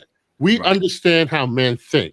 Right. So we know that there are lines that we don't cross unless we're prepared to take it all the way. Women don't understand that, just like they argue with other women. And I can't argue with a woman because there's different methods of argument. And so we may be at a part where we're getting loud with each other, but we know that we're both holding back, because we don't want it to go to the next level. Right. And then, so somebody who doesn't understand that gets in the middle of that, they can blow up for sure. Something that has gone from a cold war to a hot war. And I try to explain that, to my wife. I'm going to defend you 100%. But sometimes it doesn't need to go to that level. We can understand as men. So that's the part that really struck out to me. You know what? Listening to the story, Dave, I'm thinking to myself, when the guy put the scissors to him, that's when he, forgive me for saying this, that's when he should have shot him. Right. So he waited, the guy has the scissors to Jason's neck. The wife, I don't know. Somebody said that the wife might have peeped the gun, and because you see her grabbing him by the arm, trying to pull him away, and when she pulls him away, he then turns and walks back towards the apartment, and then Jason is pulling out, and then just fires. So the guy saw the gun. When she pulled him away, the guy sees the gun and he turns around and he doesn't run. He just turns and walks back. Like, I guess he's like, in his head, he's like, I'm walking away. You got a gun. This is over at this point. I'm walking away. And then Jason just unloads on him. At this point, what it should be about, and I was talking to our brother Hollop earlier about this and whatnot, and he had said, which I fully agree, at this point in our lives, because we're men of a certain age, it should be about de-escalation. Absolutely. Right? And I 100% co-sign that. You know what I'm saying? Like, listen, I'm no, my alter ego is not Batman. Right. Okay, I'm not gonna be out here doing the fighting thing and all that nonsense at this point of my life or whatnot. I'm trying to de-escalate because at one point, I'm not gonna lie, I was a hothead. Oh, I was too. Yeah, I was and it never served me well. Yeah, exactly, and it didn't take much. Okay? Yeah.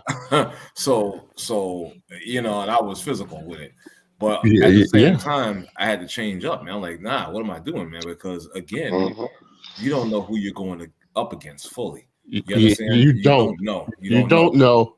And let me just say this: one thing that I came to a realization is because I went back and looked at every situation that I let my anger get the best of me. There's always a point where you could have stopped it, right? But then you cross that line to the point of no return. And so every situation, I look at all these situations, in most cases, unless you're dealing with somebody, no pun intended, that's unhinged. In most situations, there is a point that this could have stopped. Sure. And if you don't recognize that moment and you cross over it, you're going to remember it. If you survive it, you're going to remember the exact moment that you could have turned this around. And so I took that, I take that with me because, listen, people will piss me off. And I'll be ready. I'll be ready to go. But then I'm like, where is the out? Where's that exit? There's an exit, and it's closing. Right. And if you don't seize it, you're not going to be able to get it back. What's going to happen is going to happen. But we're dealing with a lot of people, and I know this is, we don't get into religion, but there are a lot of people that are afflicted with some demonic stuff. Oh yeah, for sure. Yeah. And when you meet these people, you're until it's too late. Yes, and they are whatever they're afflicted with, and whatever spirits have taken over them. That's what you're dealing with. You're not dealing with a rational person. You're not. Can I add something real quick, if you guys don't mind? One thing I don't think that's fair is that the media and people just in general are, and this may sound crazy, but let me get it out. They're making this guy Jason sound like a monster, and I don't think that's fair. And the reason I say that is because we're talking about a lengthy war between two tenants. Lengthy, and I mean 10 years or more. We don't know what specifically happened. Expired. 10 years is a long time.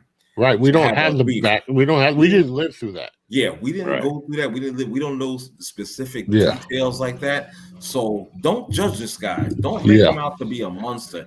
What he did, it was wrong. But you understand? It wasn't the right thing to do. It wasn't the right thing to do. However, don't judge him as a monster. Don't put him on that type of pedestal. We don't know. Because this thing got built up so much to get to that point. Right. You understand? But you got to remember, people are going to be people, like Dave said, demonics and all of this. People are going to be people, and 90% of the people are going to look at the act.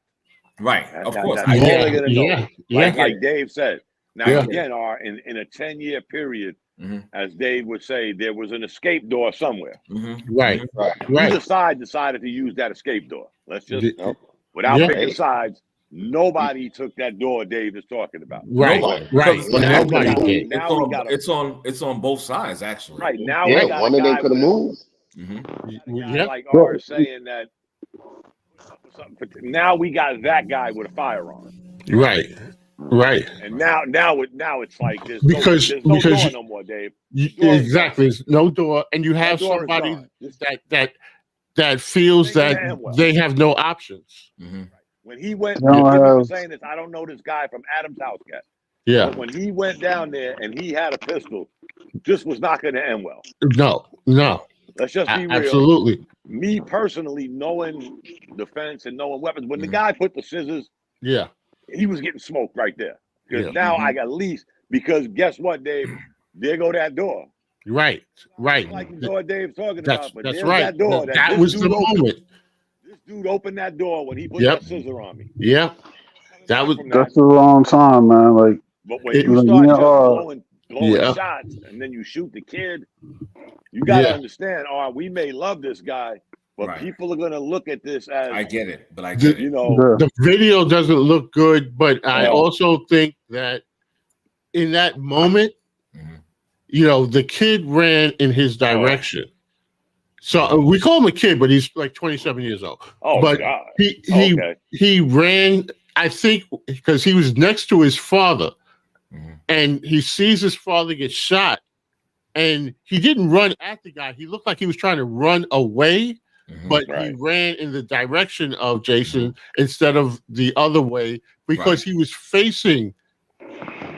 His back was to his own door, so instead of turning around in panic. He looked like, when you see the video, it was not an attack. Okay. He looked like he panicked, saw the shooting, heard the shots and is running, and his fear took over and he just ran, but he ran towards him. Right. So when Jason sees that, he turns towards what's running towards him, and he unloads about 3 shots. And the kid just crumples in the corner. So I don't think that's what it was. But to everybody's point, they're dealing with years of this and massive frustrations, and they've had mediation which didn't work. And so I think regardless of what they want to make Jason out to be, and it looked horrible, you're dealing with 2 sets of emotional people and who had been dealing with something that no one has seemed to been able to help them with. Right. And it got to the point where this happened. And it's tragic all the way around. It's tragic for every side of it. You know what? Also, 3 lives are lost. I want to throw something else out there too. This was in the projects, NYC, night shift, so to speak. I personally, if it's me, I'm holding them responsible because again, but they don't care. They don't care. That's the thing. Because if I'm having mediation and whatnot, well, then you need to come up with a solution. Okay. How about this? How about moving Jason to another apartment? Right. Okay. To stop that. And then if you really want to know the issue, have somebody else move into where he was staying and see if that same, if you had the same common denominator, so to speak. You understand? Right. So again, they wasn't doing their jobs to me. Yeah. You're not doing anything. You're not being proactive in solving this issue. Because you let someone reach the boiling point, man. Like you just boiling. And also, it's like different cultures that's going on. Also, like Dave was talking about the Guyanese people that live across the street from them. Right. When they have a party, that party goes into the next day. Yeah, it literally does. It does. I understand. Now, as the Guyanese people, I would say, listen, we're going to have a party such and such. At the very least, give you some notice or some fair warning about what's going to happen. Sure, why not? You understand? I would respect that more. And then, okay, fine. I know what to do. And my issue is this. I'm sorry. And maybe that weekend I'm like, let's go somewhere. Right. Right. And my thing was this too. I mean, this is when they really did it that one time. It was a weekday. I mean, it was a work. Yeah, and they had something. I think there was somebody passed away, and they explained all of that. But the decibels, I mean, the noise, they have these big speakers, like club speakers. That's their culture. And, and I get it, but 7 a.m. Yeah, come on. So it's still blasting where there's nobody, the party is over at this point. No, I'm serious. There were nobody there but like the 3 men that lived there. There were no guests or anything, because I don't even think this was a party. They were just playing music, and the next morning it's 7 a.m. and my windows are rattling. Wow. And I mean that's how loud it was. And so my wife was like saying, could you just turn it down?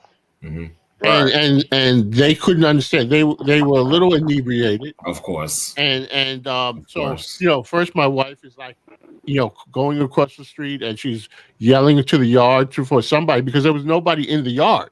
They were actually in the house, and then somebody comes out, and then it's like 3 guys, and they're like, my wife is trying to talk to them, and they're ignoring her. And so now I'm like, okay.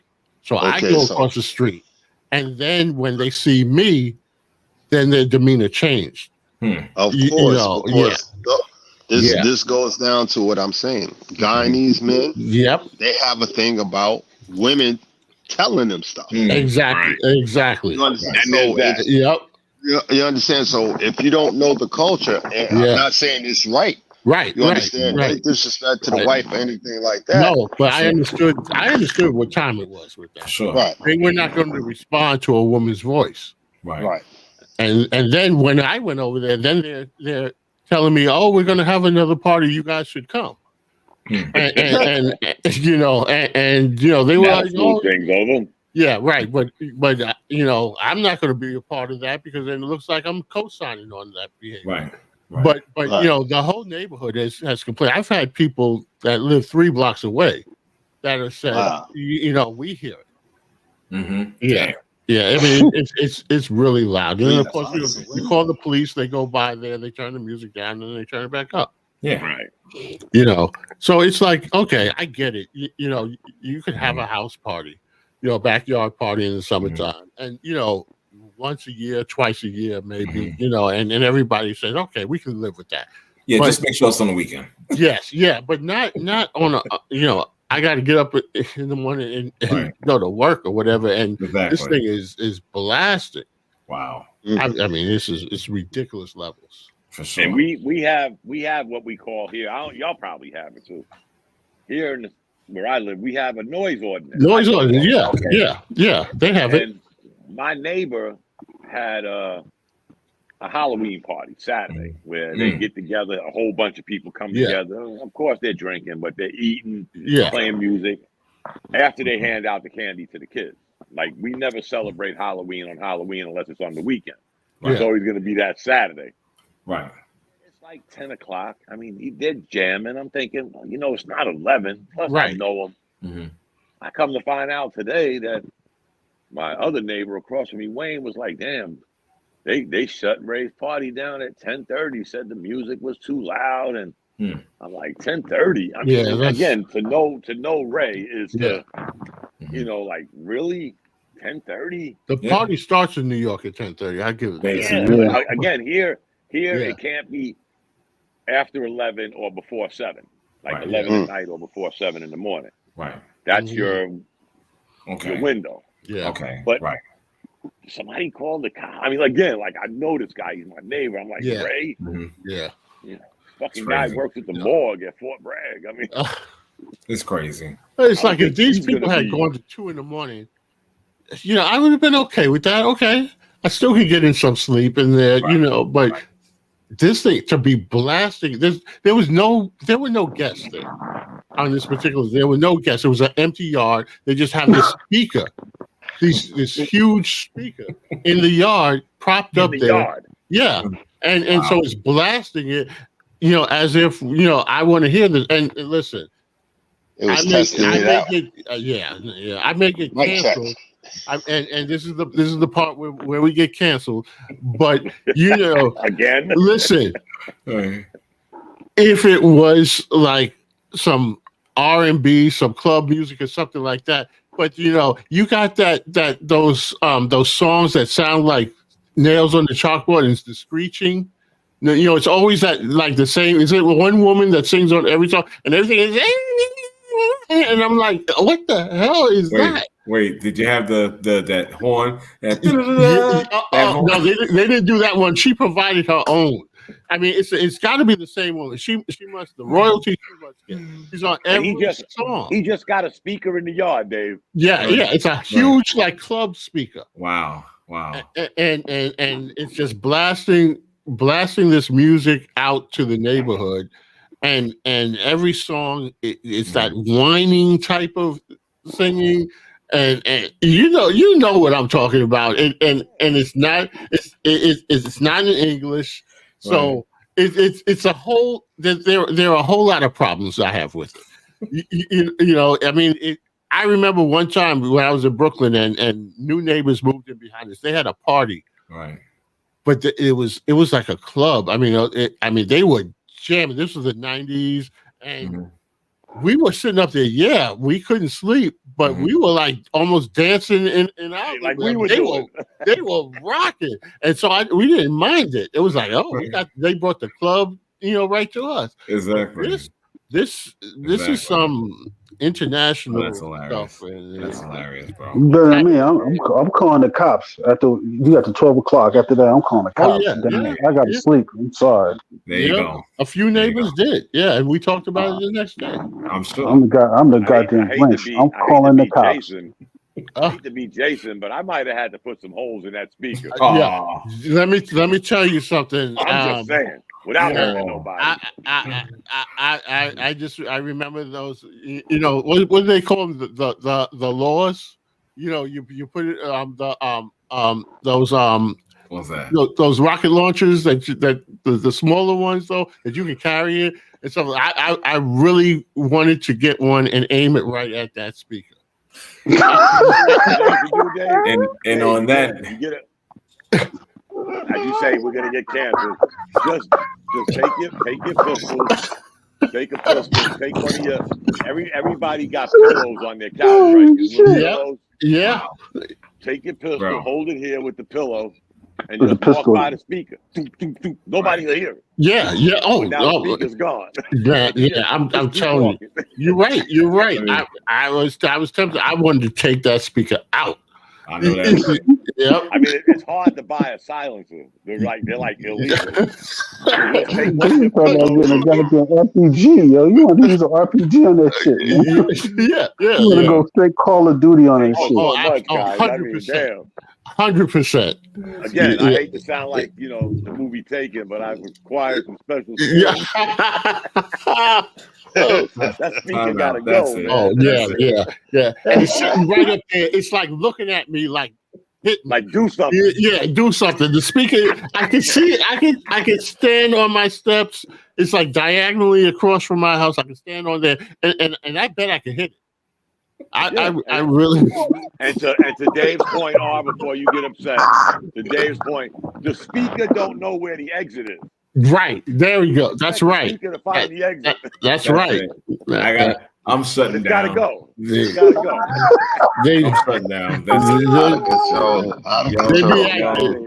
They be at Guitar Center looking for a new speaker. I'm gonna have to take a ride to Queens. Yeah. That's it. I'm shutting this down tonight. That's it. I was thinking about taking it, going around the back, the other side, so they'll think that it came from somebody else's house. Like I said, you might have to get your Negan on, man. You gotta get a spike back. Yeah. Oh yeah. Look, all trying to get us out of this. Done for the night. Eeny, meeny, miny, mo. Yo, we got 9 minutes unhinged, dog. We got 9 more minutes. I didn't say anything. I just said you should get a. I said get a spike back. That's all I said. Yeah.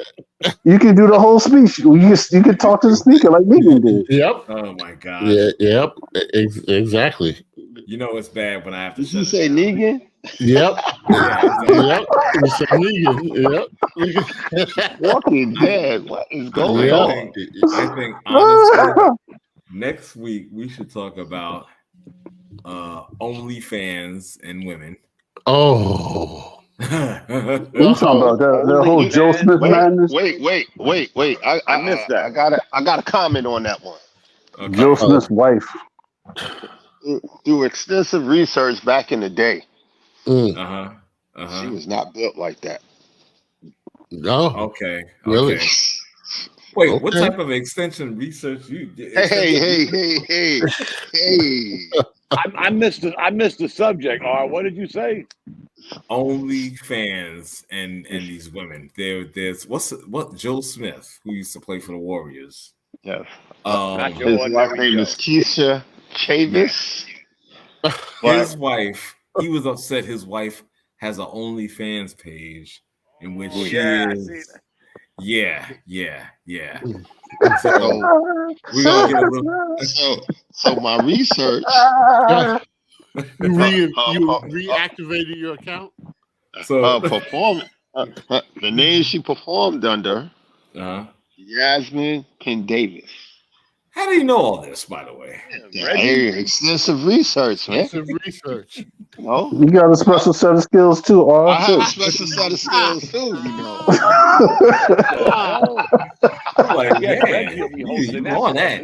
Wow. You know so I saw that somewhere, Yeah, you probably saw. I think you might have seen it on either in the group or. I think it was in the group. I think so. I'm not. Twitter. Yeah, or Twitter as well. Oh, it's definitely on Twitter. Okay. Definitely on Twitter. Wow. He could confirm that. That's confirmation, sir. Twitter got some issues, man. I'm just saying. So That's got to be a subject one day. Yeah. That, and also formerly known as Twitter. I think I want to go more into the mental health issue as well. Oh yeah. It needs to be. It's always on topic. Yeah, always, man. You know, because I'm sure we'll see some more cases before we come back on mental issues. Yeah, like we didn't even talk about the guy up in Maine that killed the 18 people. Yeah, bro. Yeah. So we can talk about that next week too. Exactly. You know what I'm saying? So we'll get into that and some other stuff as well. All right. A quick question before we go. All right, Sure, I'm just going to touch on it real quick. Sure. Have you ever been at a red light?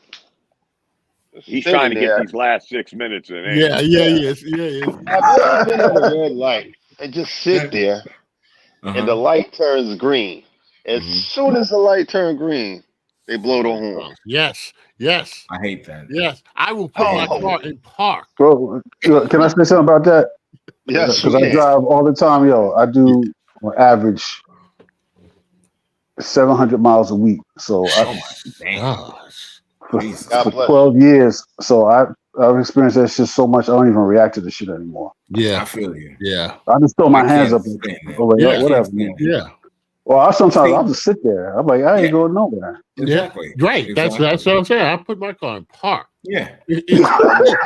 guys, I got to admit, guys, I'm one of those guys. You're a honker? I ain't gonna honk my horn. I ain't gonna do that. But I'm thinking, looking at this light for the last minute and a half. There's a system here. It goes red, yellow, go. It gave you 3 options. You're still sitting there. These are some of the reasons I very seldom take my firearm out the house. Because thank God. nothing aggravates me more than that, guy. Don't sit and don't be the guy behind that guy, because you're seeing the light, turn the light like out. him.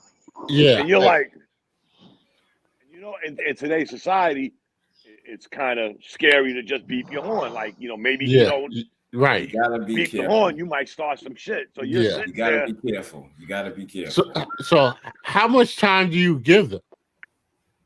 5 seconds. So it's a 5-second rule. 5-second rule. Okay, so in New York, Watching it for a minute and a half, Dave. Come on. Yeah. Okay, 5 seconds is a lot of time. So in New York, we get people that want to play Frogger. You understand? Yeah. I'm not even going to touch on the guys that do the Grubhub and shit on the scooters. I'm not even going to touch that one.